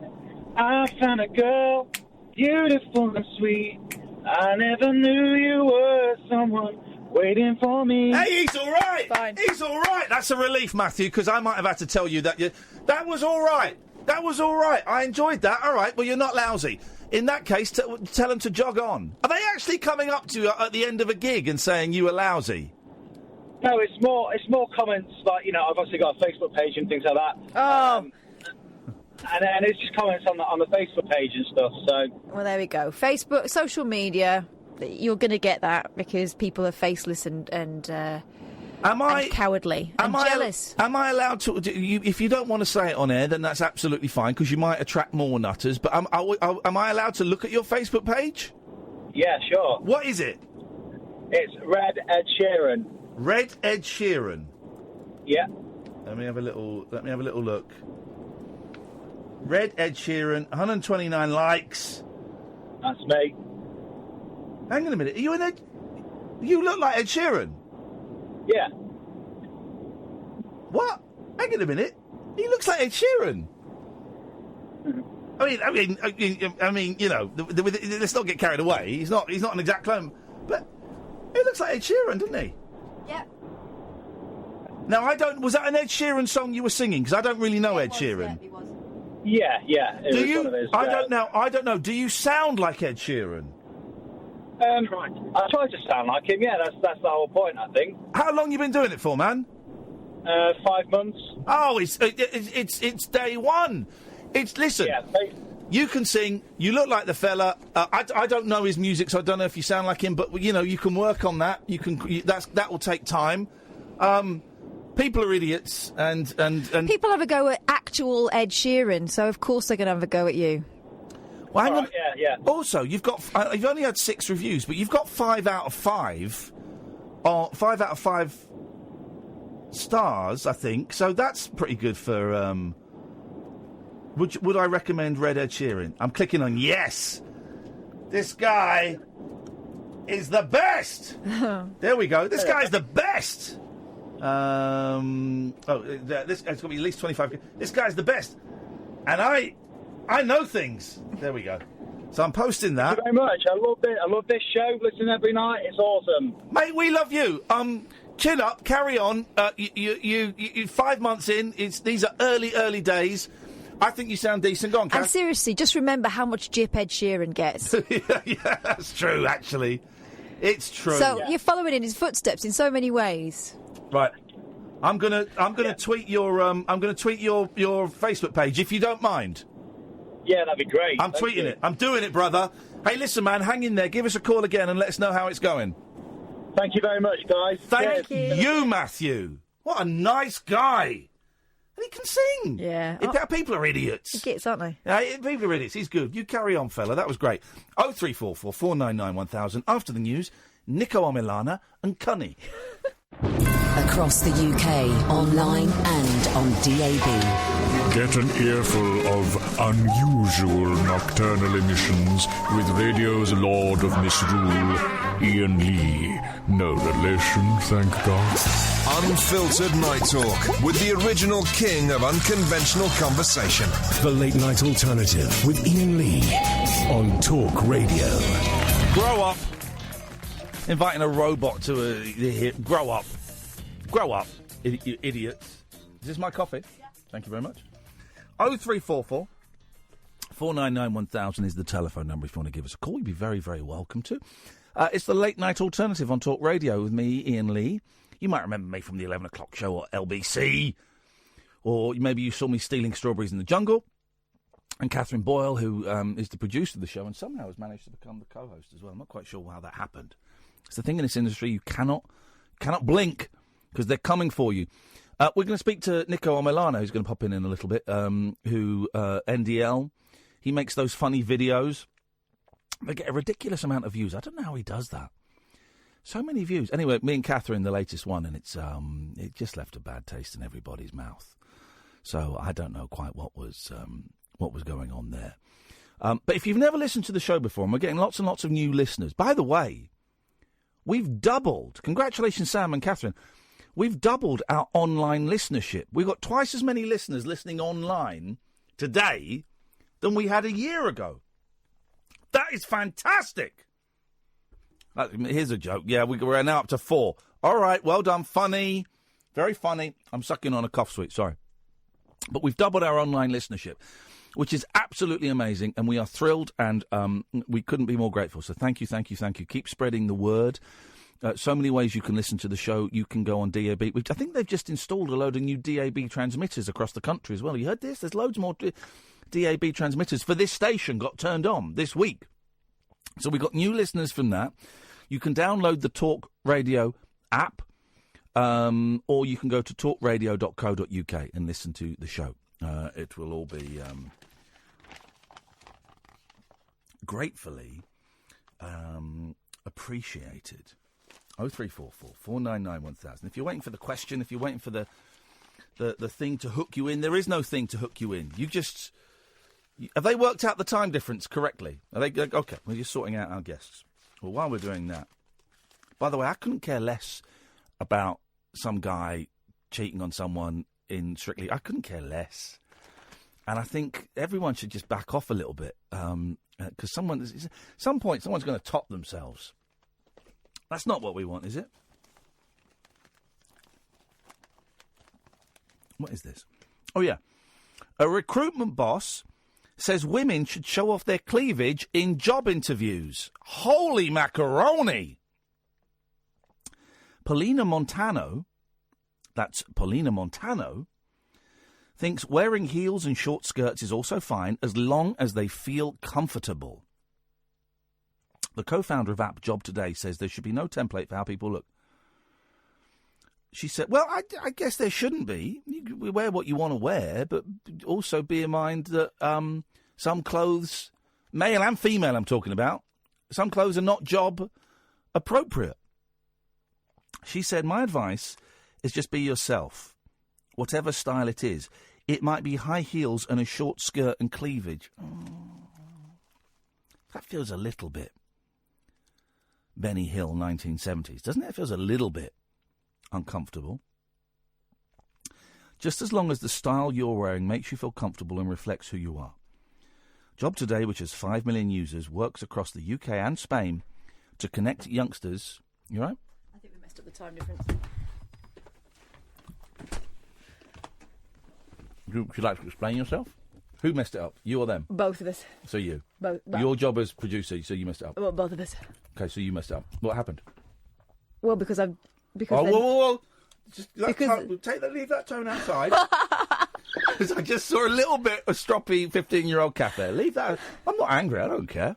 We'll do it I'm tomorrow. annoyed with myself. Well, I'm furious. But you'll get a rollicking off Where's your guest? Well, Niko's coming in to film us. Yeah. I thought he was coming in at midnight. I told him to come in just after 12 because I knew we had Cunny on. No, you didn't. I did. No, you didn't. You've left a gap in the schedule. No. Also, we're dealing with Niko, who's late for everything. Yeah, he is. So hang on, what did you... I said 12 our time. Yeah. And man. You've done this before where you've said our time to the guest abroad, but what you have to do is tell them their time. And I said 5, and I've got a feeling it's 4. Where are they? Napa. Napa? No, Napa Valley, I'm guessing. Oh, in America? Yeah. So it said... Hang on, does that mean they called us an hour ago? No. So if it's... Time difference confuses Exactly. me. So I thought it would be 5 there. Well, no, not exactly, because I would work it out on a computer. Well, you thought. Yeah. You thought. What? You didn't Google it. I Googled it. No, but you've done British Summertime. I think that's what I've done. Second time she's done this. Well, you've done it too. No, I haven't. You've done the wrong day. So. Whoa! Don't make me. I'm going to say 2 words if you carry on with that. No, don't do that. I'm going to say it. Graham Nash. Wow. All right. Okay. Cool. So we both agree I don't book any more guests. So are they going to call Paul Ross? Paul Ross is going to be talking about on this day in history. We'll get them tomorrow. Message them and we'll get them tomorrow. I'm messaging them and they're not answering. So maybe it was an hour ago. No. What? Just find out. So you've not even checked to see what time it is there now? Yes, I have. What time is it there now? 4:05. Right. And what time did you say? 5 their time. Yeah. Well, then you're right. First of all, you're a dick. But they're on Twitter, so I'm hoping they'll see this in time. Okay, fine. Well, we'll talk to them tomorrow. Well, or they might pick it up in the meantime. It's a top of the hour. That's a top of the hour story. That's a lead. Shut up. That is a lead. It's a lead. That is a lead. Can I just have a little check in on my head? My head's starting to fizz bang a little bit. Is it? Yeah. And describe that for me. I'm feeling a little bit psychedelic. I'm getting very, very hot. A little bit of a headache. My eyes are hurting. I don't want your dirty water. I've got my clean water. You've got very little left. I've got enough. My eyes are hurting, and I want to go home and cry. Oh. It's only day one. It's a little wobble. But the thing is, you've got to be aware of it. Note it. Know what it is. I'm cutting down my meds, guys. For those who've just tuned in, I've halved my venlafaxine. I'm doing it under the advisation of my doctor. Don't do it on your own. Well, I mean, you can if you want. I certainly wouldn't recommend it. I would recommend going and talk to your GP or your psych or whoever it may be. But, I'm feeling a little bit poppily. Oh, dear. There we go. Oh, I'm getting a bit of a headache. And its name is Catherine Ball. Oh, that's not fair. That's not fair. So this woman's saying you should show a nice little bit of boobingtons. What for? When you get a job. Well, only if you're getting a job that involves boobs, surely. My advice, she says, is just be yourself, whatever style it is. What's her job? She founded the app Job Today. She said, my advice is just be yourself. Whatever. I'm sorry, I don't know whether she's got her boobs out now, so I don't know if I can take her seriously. Are we speaking to Carol?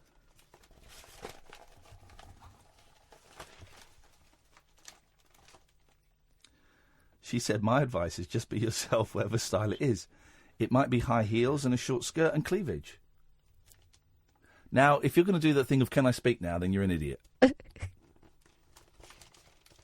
just making sure you're finished. My guest's arrived. Oh, good. How's yours doing? Is he up here? Send him in. Come in, Niko Omilana. Oh, Omilana or Omilano? Omilana. Okay. Ladies As and in gentlemen. Club Omilana, drinks are free. He gets taller every time. I know. Hello. Why? Sit down there, man. Why do you always look like you've just done something really, really naughty? Every time it's like you've been a naughty boy. Oh, no. I guess that's just the way I am. Are you high on spice? Have you been taking drugs? A little bit. No, drugs? I'm fine. I'm drug-free. How you doing, man? Yeah, I'm doing very well. Great to see you both. For those who don't know, Niko Defence League, he had an argument with some... so you were a bad boy. You went and had an argument with EDL people, where our British soldiers, our troops, are hanging out with Tommy Robinson and making short videos with him. Ooh. So you are a traitor to this country. Well, I did see him again. I saw him outside a bathroom somewhere, and he said that he saw the EDL stuff. Tommy Robinson? Yeah, Tommy Robinson. What did he say? He was like, I saw the EDL stuff, but he actually found it quite funny. So it was a difficult situation because it was... he was obviously showing me love, so I couldn't really be like, this, that. You've changed. That was tough. It's a difficult situation for you because, you're taking the mickey out of him and his beliefs, but also you are a massive racist yourself. So it's exactly. You want the views of the videos, but you're kind of suppressing your own right-wing political... Exactly. beliefs. Other things you've done that people might have seen as a way of an introduction, the recent boxing match between those two KSI and Logan Paul. There we go. Those two idiots. You kind of tried to get on the stage and you in the ring, and you cacked your pants. Yep, I was terrified. Absolutely terrified. And of course, we played it out on the show the other night. I didn't tell you this. We played out the video of you winding up your mate that me and Kath are in. We just played the whole audio out. Have we not infringed any copyrights? Yeah, no, that's absolutely fine. How many views has that had now, man? So it's now on 500k. My grandma has been checking all the time, refreshing for 500k. That's insane. 500k today. Explain what that video is for people that might have missed it. So basically, with the help of Catherine here and Iain, I pranked one of my friends saying that he had a £50,000 brand deal, me and him, and so we went on the radio, we got to sign a contract, it was crazy. I love the way you say in the video, Iain and Kath even lied to their listeners. We lie to those idiots all the time. They don't expect the truth anymore. By the way, if your man wants to come in and film stuff, you can come in if you want to. If you want to come through, George. Now, here's the thing, and we did play the video. I was within 3 hours, it had something like 70,000 views. It's nuts, right? You sat on that video for a while because very long time. It didn't go down when the prank was revealed. It went badly. Yeah. What? The funniest thing about it was, so Johnny didn't want to see the video. Right. In his head, he thought I was making him out to be like a... How did you reveal to him that it was a joke? Oh, I did it in the worst way. You'll see, the part 2's coming out on Friday. Okay, brilliant. But the way I revealed it was also the wrong way. But the thing is, I didn't think he'd react badly. I actually thought he'd laugh. Yeah. So I thought... He was going to buy like a Merc or something, Yeah, he wanted to get a Mercedes. Yeah. So I bought him like a little toy Mercedes, and I came on, revealed it on some crazy way on the TV in my friend's living room. Yeah. But then he got quite upset, didn't want to talk. But he really deeped the situation. So he thought everything that went on here, and I just paint him out to be the worst person, get people to unsubscribe to him on YouTube and stuff. And then, so for 2 months, he didn't even watch the video. And then he bought the Mercedes, and that's the way I thought. This is the only way I'm going to be able to fix it, is buying the Mercedes. Yeah. And then he bought it. Whoa! What? An actual Mercedes car? Yeah, he got it by his own right. He does a lot of deals.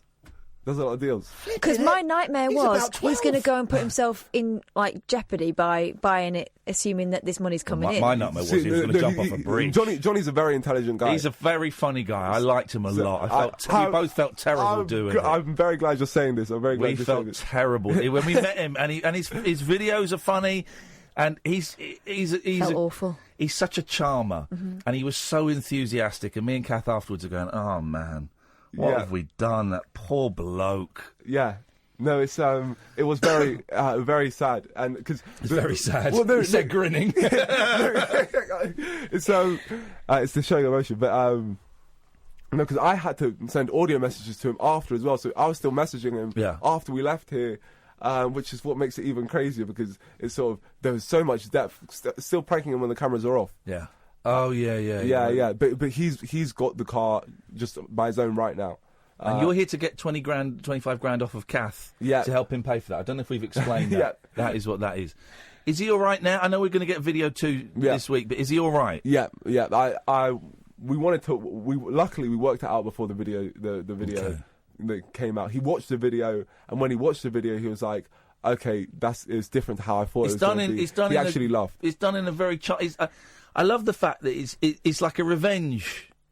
Doesn't say revenge porn. There's no porn in it. Yeah. It's like a revenge thing because he got 50,000 FIFA credits off you, which works out to £2.50. Okay, so you wanted to rip him off for £50,000. Yeah, exactly. So I'm like that. What? Because he thought I made it a deep situation, but it wasn't deep from the get-go because I make myself look like a psycho saying, he got £2.50 off me. Let me get all this money off him instead. It's funny. I know that microphone's in our way. But shall I bring it down? Is that right? Is that better for you? Don't bother me, but I could see you struggling. You didn't know which side to go. Yeah, I was. We were playing it. It's the boxing. It's the boxing. Okay, good. Because honestly, me and Kath afterwards going, that was funny, but he was such a nice lad. Have we done the right thing? I was so intent on not messing it up, right? And I was a bit nervous about it. And then once we got into character and everything, I was like, right, okay, we've done this. And then as soon as you'd gone, there was that empty feeling of. Oh man, what have we done? I've got to be honest. 100%. He made us do it, man. We did not want to do it. He's got compromising pictures of me in a position that I did not know there were cameras there. I did not want to do it, brother. I prefer your videos. His I find quite childish.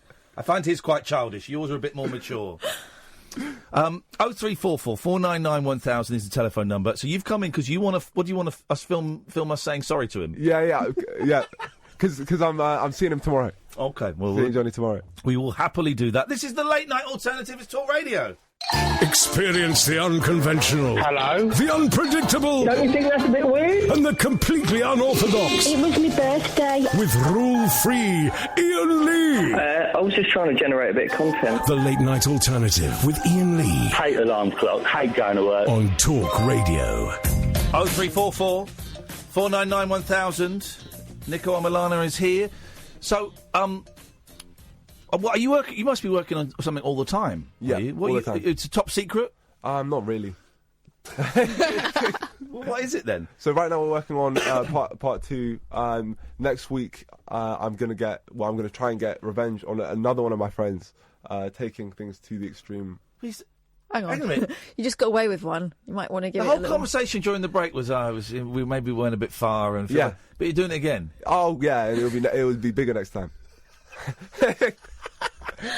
I'll say it because I'm going to tell him beforehand. I'm going to kidnap one of my friends. Oh. Flipping heck, man.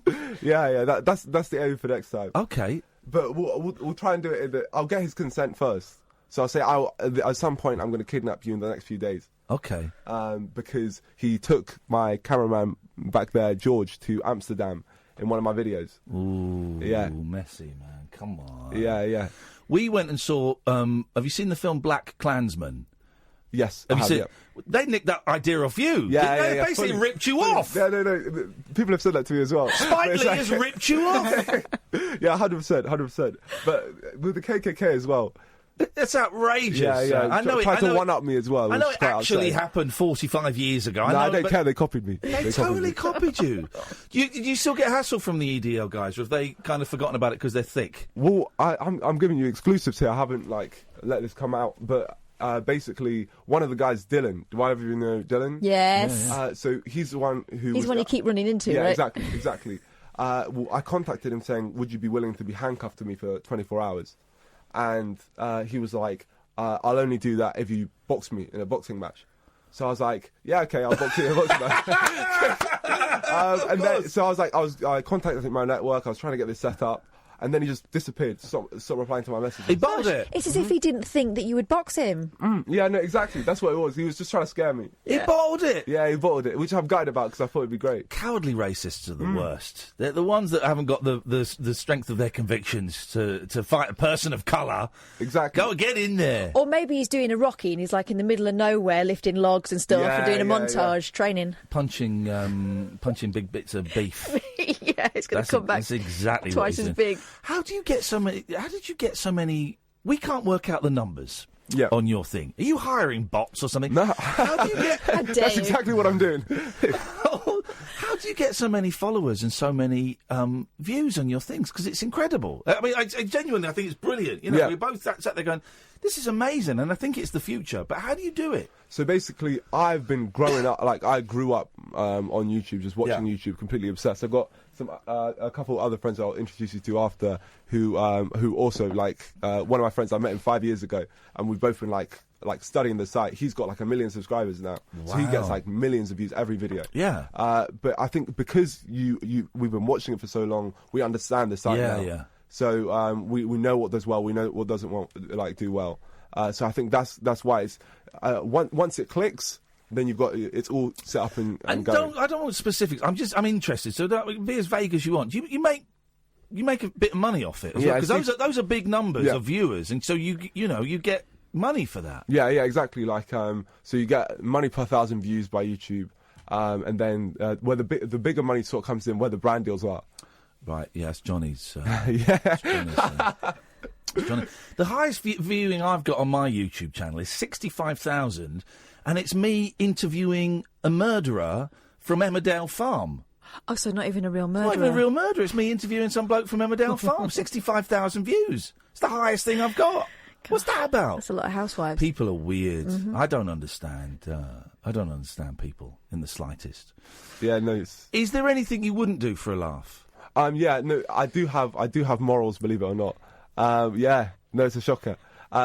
No, I do try not to cross the line, which is why I was so sort of like upset with the way this one turned out, because it's really not what I wanted. Well, you sent me a begging text, and it was only a while after.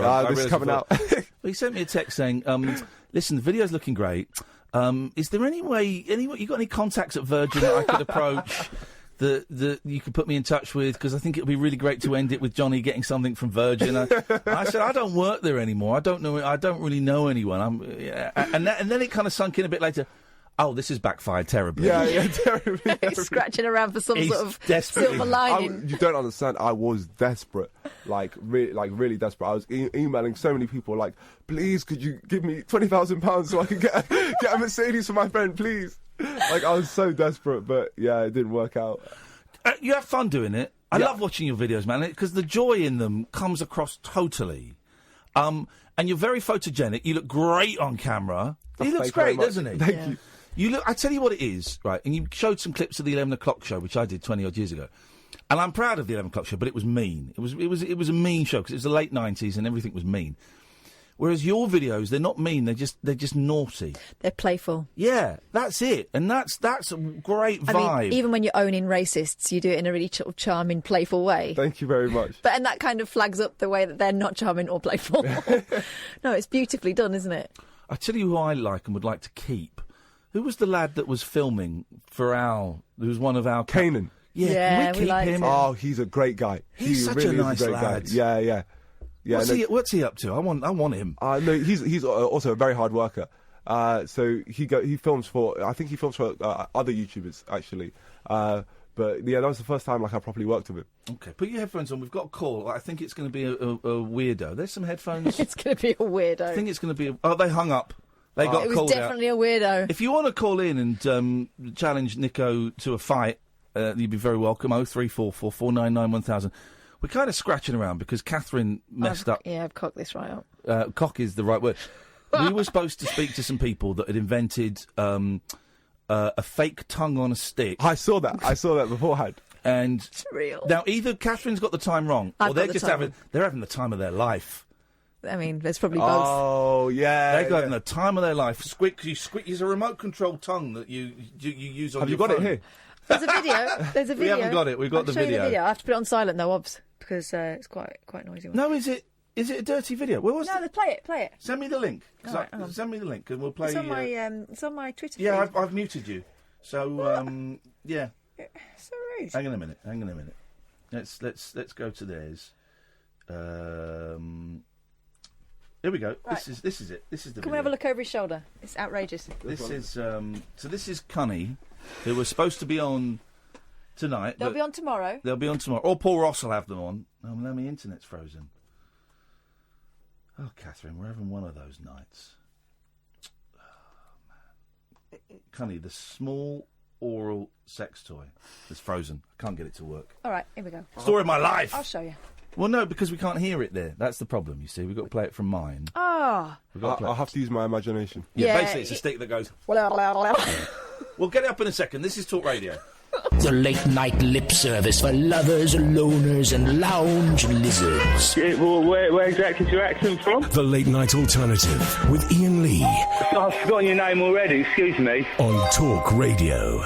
OK, I've got it. So this is... called Cunny, the smart oral sex toy, and this is the video, the video they've made for it. Here we go.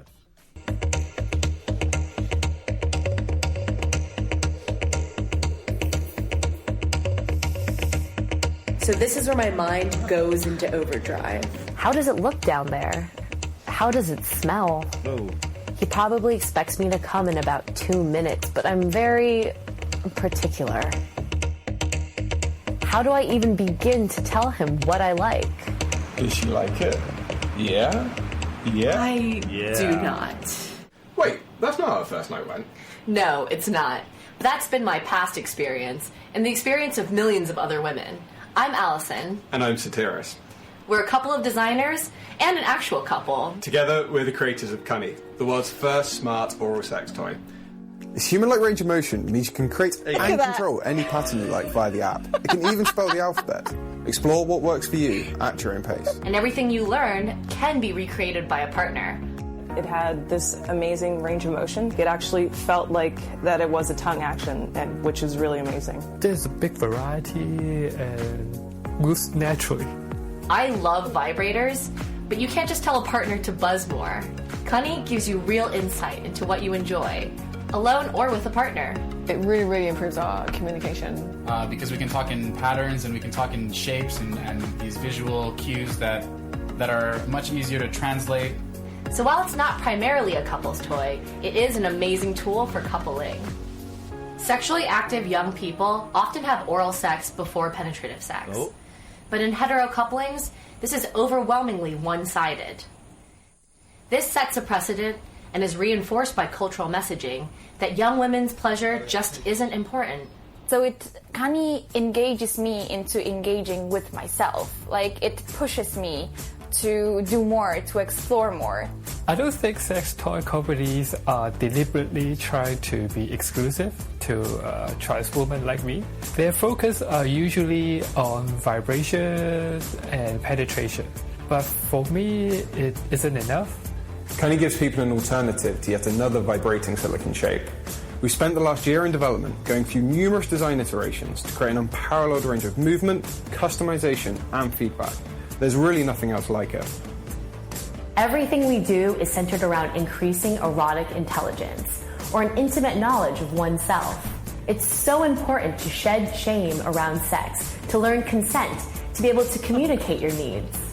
So I suffer from arthritis, and I felt like the comfort sleeve worked really well with me. You could be in a lot more different positions. I've been an industrial designer for 8 years and have brought over 15 products to market with one of the UK's leading design consultancies. I've won numerous awards, with one of the most recent being the Red Dot Award for product design. My background is in graphic design and art direction, and I've always been passionate about politics. And on it goes, and on it goes. They know their stuff. They're coming on, are they? Yeah, 15 minutes. Beautiful. Ooh. Hey, look forward to hearing from you. We'll see if we can black some free ones. We've got Mo on the line. Mo's a big fan of the show and everything that I do. Good evening, Mo. Hey, good evening, man. Who's the other person on the radio today? That's Catherine Boyle. Hello, Mo. No, not Catherine Boyle, the other person. Oh, that's Niko. Hello. Is Niko, is he experienced in radio, or what? He's, I speak to him. Speak to Niko. This is Mo. Mo, this is Niko. Where you go? The only radio show I've been on is this one.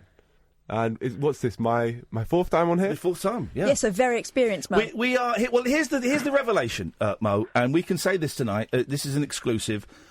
We are bringing Niko in as kind of a third wheel, and at midnight on every show, starting from next week, Niko's going to be joining us in the studio to kind of give us a young person's perspective on what's happening out there on the streets. Yeah, because we sort of had a look at some of our listeners and the younger ones, and we thought, none of them are good enough, are they? And we're calling the section Wicked.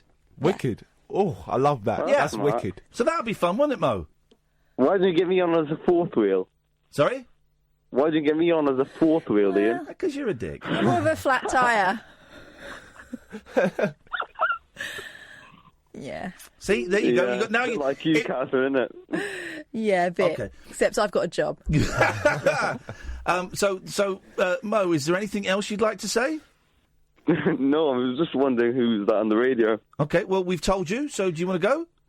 Okay. All right, bye then. Bye, Mo. Bye. Niko just destroyed you, Mo.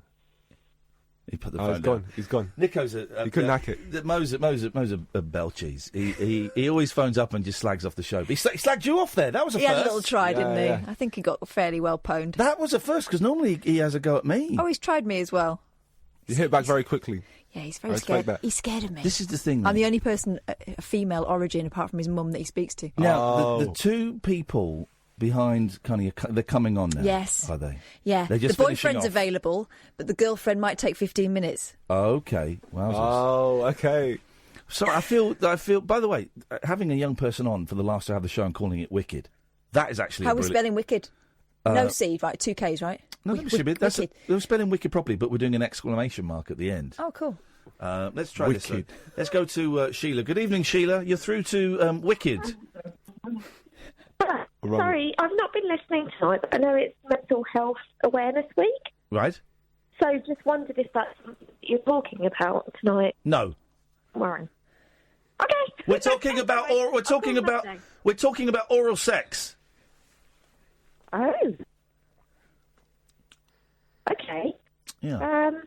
We talk. You know, why are you asking? You know, where's the vibe gone? Someone dropped a vibe somewhere. You know, we talk about anything, anytime. I know, but I thought it's Mental Health Awareness Week. Yeah. So we talk. But so what? So we talk about anything. So my best friend has been having a really good discussion about it tonight and saying mental health isn't just mental health. And we've written it down and we said, actually, my mental health and his mental health are so different. So it's not just mental health. It's like saying disabilities are disabilities. Yeah. So we feel... Sorry, that was Niko burping, by the way. We got Niko... You'll miss this, Sheila. We're introducing a new feature, Niko Omilana. Was it? It's Wicked. It's Wicked with Niko. He comes in every... Is this Ian Lee? Sorry? Am I talking to Ian Lee? Yeah, no, this is Wicked. Well, so... You phoned me up. Yeah, but I've gone straight on the air. Yeah, that happens from time to time. The producer. No, Catherine... Well, I mean, I sound like this. I know, that's Catherine, though. She's the producer. I'm the producer. And you've just stumbled on a new feature we're doing with Niko called It's Wicked with Niko. That's me. Oh, brilliant. Who's Niko? It's this guy over here. Niko, say hello to Hi, Sheila. how you doing? You good, Sheila? Hello. Yes, how are you? I'm great. I hope you're having an amazing day. I am, thank you. So what's the Niko feature about? It's Wicked. So we're talking about topics. All things wicked. Everything that's wicked to Niko. Exactly. Okay, what's that? Well, yeah, let's find out what's wicked tonight, Niko. Tonight, well, as you said, we were about to get into Mental Health Awareness Week. I think that's what was coming up next. There we go, you see. So, no, I don't believe it. Really? Yeah. Yes, it's Wicked with Niko. It's Wicked. Okay. I'm going to be honest, this is a first-time feature, and I know it's difficult for our listeners to get used to new things. It ain't going particularly well. It's a little bit... It's a little bit stuttering. Is he going to be back next week? Sorry? Is he coming back? It's coming back every night. Every single night. From midnight. Yeah. It's Wicked with Niko, where we talk about young people's issues, video games, drugs... Basically, because the rest of our listenership is so old, they're dying off. Yeah. So we've got to plant some new seeds. 100%. That's needed. So that's what's happening. Okay, so my friend, all he wants to do is play on Xbox. Oh, Here we go. okay, great. I can't wait for this. This is like a young person's problem. Play on Xbox, like one of these RPG games. He's become very friendly with someone in Bali. Should I be worried? No, nothing's going to go wrong. If he wants to go meet her in Bali, nothing wrong will happen. Okay. What game is it? Can I ask what game it is? Is it Fortnite? Oh, God. Do you know? No, I don't even know. Is it Horoscope skiing? Something like that. Horoscope skiing? Something like that. No. Is it Frogger? It's a proper gamer's game. Okay. Well, Sheila, thanks very much for that. Bad news, everyone who's been hanging on for Connie. We're going to have to do it tomorrow at 4. Okay. Their time. Okay, which is fine. midnight our time. Well, that's great because Mo has called back. Mo, you're through to It's Wicked with Niko. Where you go? Hey, I actually know Niko. He's not better than you, actually. I actually watch his YouTube channel. Ooh! Now, that is a big compliment. But I will not take it because I'm a big fan of Ian Lee. Yeah, but it's true, though. You have a good YouTube channel, but I can't really compliment Ian Lee that much. No. Oh, no. I can't take it. Ian is my hero. So, Mo, if you want respect from Niko, from It's Wicked with Niko, you've got to give me respect. Yeah, exactly. So it's a partnership. Rephrase the compliment, then. What? You want me to rephrase the compliment, then? Yeah. Rephrase it. Niko, you have a great YouTube channel. Oh, thank you very much, Mo. I appreciate that a lot. And Niko, and Mo, you've never achieved anything in your life and you never will, but thanks for your call. That's crazy. 0344. Jeez. 0344. It gets a bit weird after midnight. It just gets a little bit... We've not had many calls recently after midnight for some reason, but tonight we're just getting... Well, this is why we've introduced the feature. It's if you want to speak to Niko as a young person, he's well under the age of 35. If you want to talk about video games, drugs, virginity, crime, I was just talking to your friends out there, by the way, and they said that because, well, obviously I've muffed up the timings for this, maybe we could talk to you about this new invention. I think that would be a terrible mistake. It's, totally inappropriate. 0344. That's interesting. They said that out there. Yeah, they said that out there. Oh, okay. I'll tell you what we'll do. For the last 20 minutes before Paul Ross comes in, we will take calls straight to air for It's Wicked with Niko. 0344 499 1000. You can get a young person's perspective on anything you want. 0344 499 1000. Give us a call now. This is Talk Radio. Unmissable late night radio with the original king of unconventional conversation. Make contact with Iain Lee. The late night alternative with Iain Lee on Talk Radio. Don't forget, dear listener, Paul Ross is on at 1 o'clock. But tonight, for the last 15 minutes of the show, we're taking your calls straight to air for a brand new feature called Wicked. It's Wicked. It's Wicked. With Niko. 0344 499 1000. Get a young person's perspective on things. If you want to do the volume, if you follow that cable down, there'll be a little volumey thingy there. Bless you. Sorry. My son asked me a brilliant question. Oh, yeah? Has anybody ever sneezed while they're reading the news? Probably, yeah. And I said, I've never seen it. Yeah, I've probably done Never seen it. Yeah, I've never seen it. No, I've got a very weird news. sneeze. TV news. All right. 0344 499 1000. Line 1, you're through to It's Wicked. Hi, excuse me if I'm a little nervous. I've never really done this before. Okay. The name's Imran. I'm from Greater Manchester.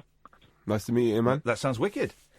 Yeah. Hi, Niko. I love your channel. I'm also I'm not that old. I'm like 24, but I want to kind of like ask your perspective on.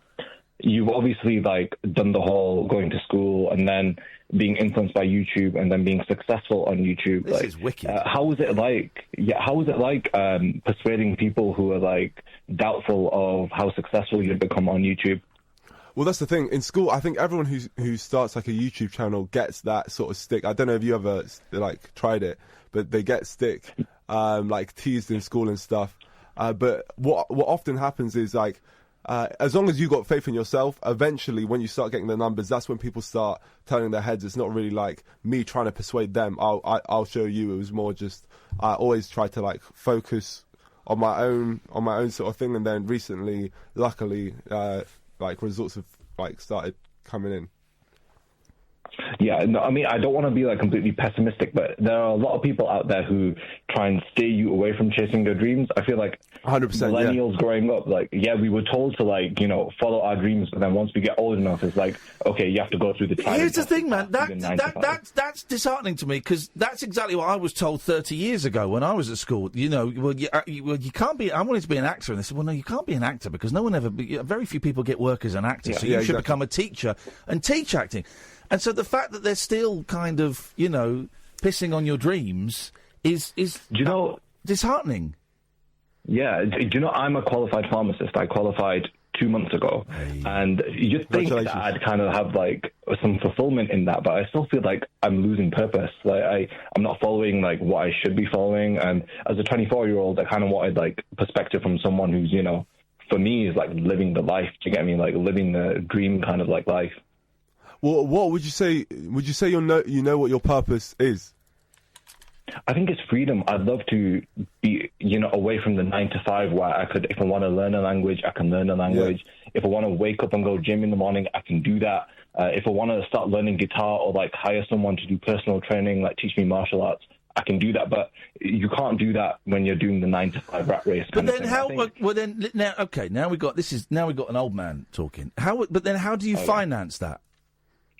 Do you know, I know a lot of people currently who've become, multimillionaires through, say, for example, stock market trading. Bitcoin trading is like a big thing right now. Like if you make the right investments at the right time, like although it's risky, you can become that successful. People are doing it right now. But it is risky. But then there will be.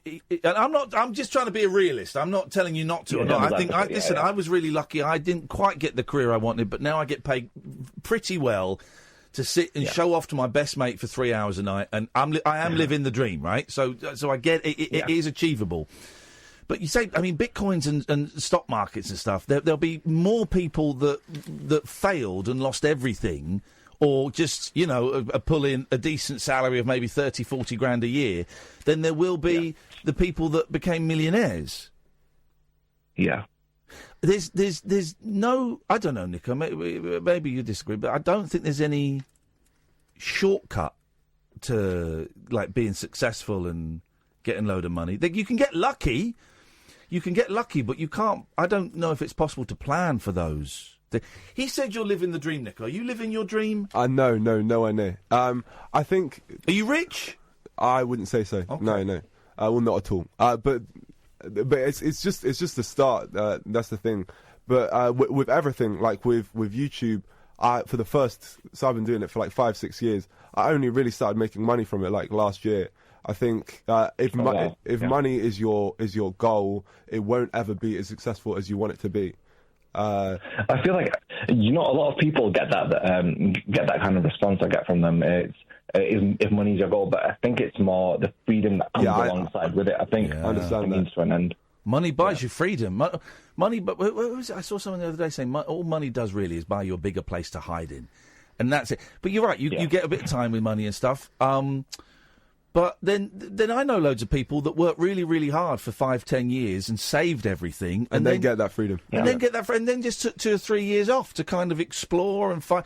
Did you go to university to be a pharmacist? Did you kind of have those 3 or 4 years where you go off and you live away from home and you kind of discover who you are?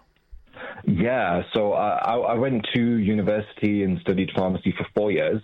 And then I went and did my pre-registration year. So you work as a trainee pharmacist for a year. Yeah. I did my training with a local company. Rhymes with, it rhymes with what was. Well, I'm glad you're not a poet. Flipping heck, man. Is it Boots? Yeah, it's Boots, basically. Well, it rhymes with Boots. It is Boots. I love Boots, man. The Boots are Boots. Boots are great. They're great chemists. Yeah, they're really good. I think there was a documentary on about them Boots pharmacists under pressure. So, like, that was while I was doing my training, and I felt under pressure when I was doing my training with them. It was just staffing and stuff like that. But that's just from my opinion. I don't think it's like that everywhere. Well, pharmacy's a high-pressured job, man, because you got to keep your eye on. You give out the wrong drugs or the wrong bit of advice. Well, that's it. And they're taking a lot of the heat off the GPs at the moment. Exactly. You're the kind of we're being told that you should be the first point of call if we're feeling poorly and it's not death's door. 100%. I think it only gets bad when, say, you've got so much work piled up and you've got, a few hands to help you. But you do get that respect. But at the same time, you do get people who come in and, are very disrespectful. They blame you for their medication being late, etc., etc. Mm-hmm. So what is missing from your life right now? Then you rattled off a list of things that you'd like to do. How is the kind of what we used to call the work-life balance, and what is missing, and how do we get that into your life so that you're feeling a little bit more fulfilled? Yeah, that's what it is. It's fulfillment. I think I have a passion for like drawing, art. I love Japanese anime. Like, I'd love to do something in that field, but it's so like I know you've got YouTube. It's just when you get your exposure, you only get like a few views, like 4 views on a video you've uploaded and worked your ass on. Do you get me? Like, yeah. So like you're doing your artwork. I've got like my artwork posted on my Instagram, and like obviously I get like 50 likes and stuff. And you want it to be seen by like more people? Yeah, I want to kind of like get recognized a little bit, and then kind of put more time and attention into that. Instead, I've kind of gone towards like doing pharmacy. When I should have really followed my passions. Everyone was telling me, okay, like with art, what kind of work are you going to get with it? So I realistically thinking, but it can happen. Going to need a pharmacist. It can happen. Yeah, it can happen. It can happen. Well, how? What financial responsibilities have you got right now? Have you got like a mortgage? What's going on? No, well, I'm looking to get married within the next year. My partner, she's a pharmacist. So I think, the best thing that came out of it was meeting her. So I'm quite happy about that. All right, here's a suggestion. Quit. I also have a great suggestion. So a great way, YouTube, you don't necessarily have to have passion for what you're doing. I got someone here with me in the back. His name's Kenny. Big up Kenny. Kenny's wicked. Big up Kenny. He makes YouTube videos. He just puts out vids, clickbaits his brother. He gets millions of views. So you don't even have to have passion. He makes way more money than I do. Kenny is wicked. Oh, he's gone. Kenny's bottled it. He's gone home. Kenny's disappeared. Damn it. But quit, Imran. Can you quit? What would happen? What would happen if you grabbed it by the balls and you quit and you said, right, the next year I'm doing this. I'm going to see where I can take this. I think then the little thing of like saving up for like the whole wedding and everything. Put the wedding off for a year. You'll always, I'm just saying these are all possible. We quite often find in life, and I found in life, you're on a set of train tracks and you're moving forwards and you're going, but I want to be on that train track over there. And it is possible, as I'm finding out now at an older age, it's actually possible to stop the train and get off. And change trains. But make sure it's what you want to do, because I think a lot of people sometimes it's so easy to compare yourself to other people. A lot of the time, people see what other people are doing and I'd like that. When in reality, if you look at the position you've got yourself in, if it's not your passion, then of course don't do it. But you've got yourself in a very impressive position. Like to get a pharmacy degree, it's obviously very impressive. So, and you could definitely... No, thank you for that. I appreciate that. You could definitely make a lot of money, in that industry as well. Hey, listen, Imran. Am I being really naive, or could he not just do both? Yeah, of course. Yeah, definitely. You wouldn't have to sack it off until it becomes obvious that you're going to make, enough money so it won't be a huge wrench and you don't have to explain yourself to your missus.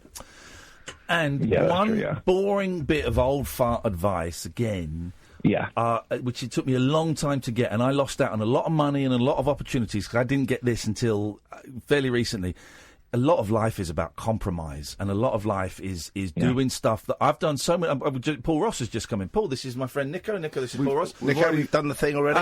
And Paul will know this. I have had to take, as I've got older, I've gone, actually, I don't mind taking crap jobs because they pay quite well, and that gives me a bit of freedom to go off and do... Also, you never knew who you're going to meet because we're all compromising. We're all doing jobs. If you meet people 10 years ago, as long as you're a very courteous person. I'm sure Niko is as well. You meet people, and further down the line, you get some payback. And another thing is this, right, Imran? You feel like you're on the wrong track at the moment, but actually, you might be doing something now that will feed into what you end up doing, right? So it won't be a waste of time. It won't ever be a waste of time. What you've got there is an experience that no one else has. It's life, man. Life is a series of questions, and only you can answer those questions, Imran. But I'm really glad you gave us a call, and I don't think we've been any help, but I've enjoyed talking to you, man. No, honestly, I appreciate everybody's input and your advice. By the way, I love your podcast episode that you did on Monkey Magic, and I'd love to call you again and talk about it. You've got it, Imran. I've got to go, but it's nice to talk to you, man. Thank you so much. Nice talking, Imran. Right, what a nice guy. Great guy. Niko's a YouTuber. And gets get 1 million views for a video he puts up on YouTube, and it's funny. It's difficult. I found at the weekend that my 5-year-old grandson called Raphael, who broke his arm recently, he's got his own little YouTube thing going on. Has he? And he puts stuff up there. Yeah, Raphael Ross, isn't it? But that's the future. So I'm talking to the future now. Don't tell my girls they want to do it. Me and Paul are old school TV. Paul is older school TV, and producer, I just look much younger and better looking. Producer and a presenter and kind of the brains behind stuff. And it's kind of an interesting seeing you two sat there because the world has changed completely. It's the ghost of Christmas past and the ghost of Christmas future. That's what it is, man. It seriously is. Honestly, you should check his videos. They're funny. But the great thing is, and I'm sure, and I will have a look at your stuff, but as you know, it doesn't. They call it a medium, and that's all it is. YouTube's a new medium. It's the content that's important. You've obviously got the content 100%, right, and that's the thing. And that'll go on and on and on. So it's what's in there behind your skull that's important. His stuff is funny, man. I think you'd like it. Paul is on next at 1 o'clock. Paul, it's lovely to see you. What is on your show tonight, please? We have got a celebration of William Wordsworth. We've also got, who knew, Quidditch is huge in Argentina and Chile and Peru and Nicaragua. So we are crossing live for the first time. It's our 70th country we visited on the Late Early Show. Wow. We're going live to Argentina to talk Quidditch with the Gauchos. The Harry Potter Quidditch. The Harry Potter Quidditch. It's huge, because they're big on polo over there, and the Gauchos are their kind of version of cowboys, and they use this thing called bolos, and they get a weight on either end, they swing around and bring down cattle. They apparently use those as the little thing from Quidditch that you catch. But do they do it on a horse? They don't fly? I'm going to find out. This show is a constant voyage of discovery for me. Every night's a school night, every morning's a school day on the Late Early Show. That sounds absolutely terrifying. Argentina! Was Quidditch based off a real game then? I think it's kind of a sort of version of aerial flying polo. It's got all games in there, and it's just, I mean, it's a brilliant thing. In the book, oddly, the first couple of books, she doesn't actually describe it in huge detail. I think we get more of it from the movies, don't we? Because they built the stadiums and all that stuff. But no, so I'm looking forward to the show as ever. Oh, it's always a good show. Paul will be on at 1 o'clock. And I'm going to quickly say, we've got a man from Hollywood who worked on the film Hellraiser, who's advising a Scottish theme park for Halloween. It sounds absolutely terrifying. So I'm looking forward to that. I won't be listening to that bit. I don't.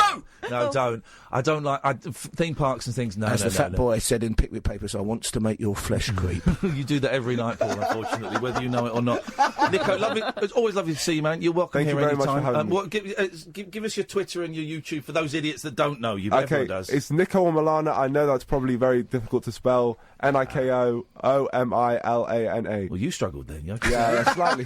Has anybody here seen Niko? N-I-C-O-O-M, the rest of what he said.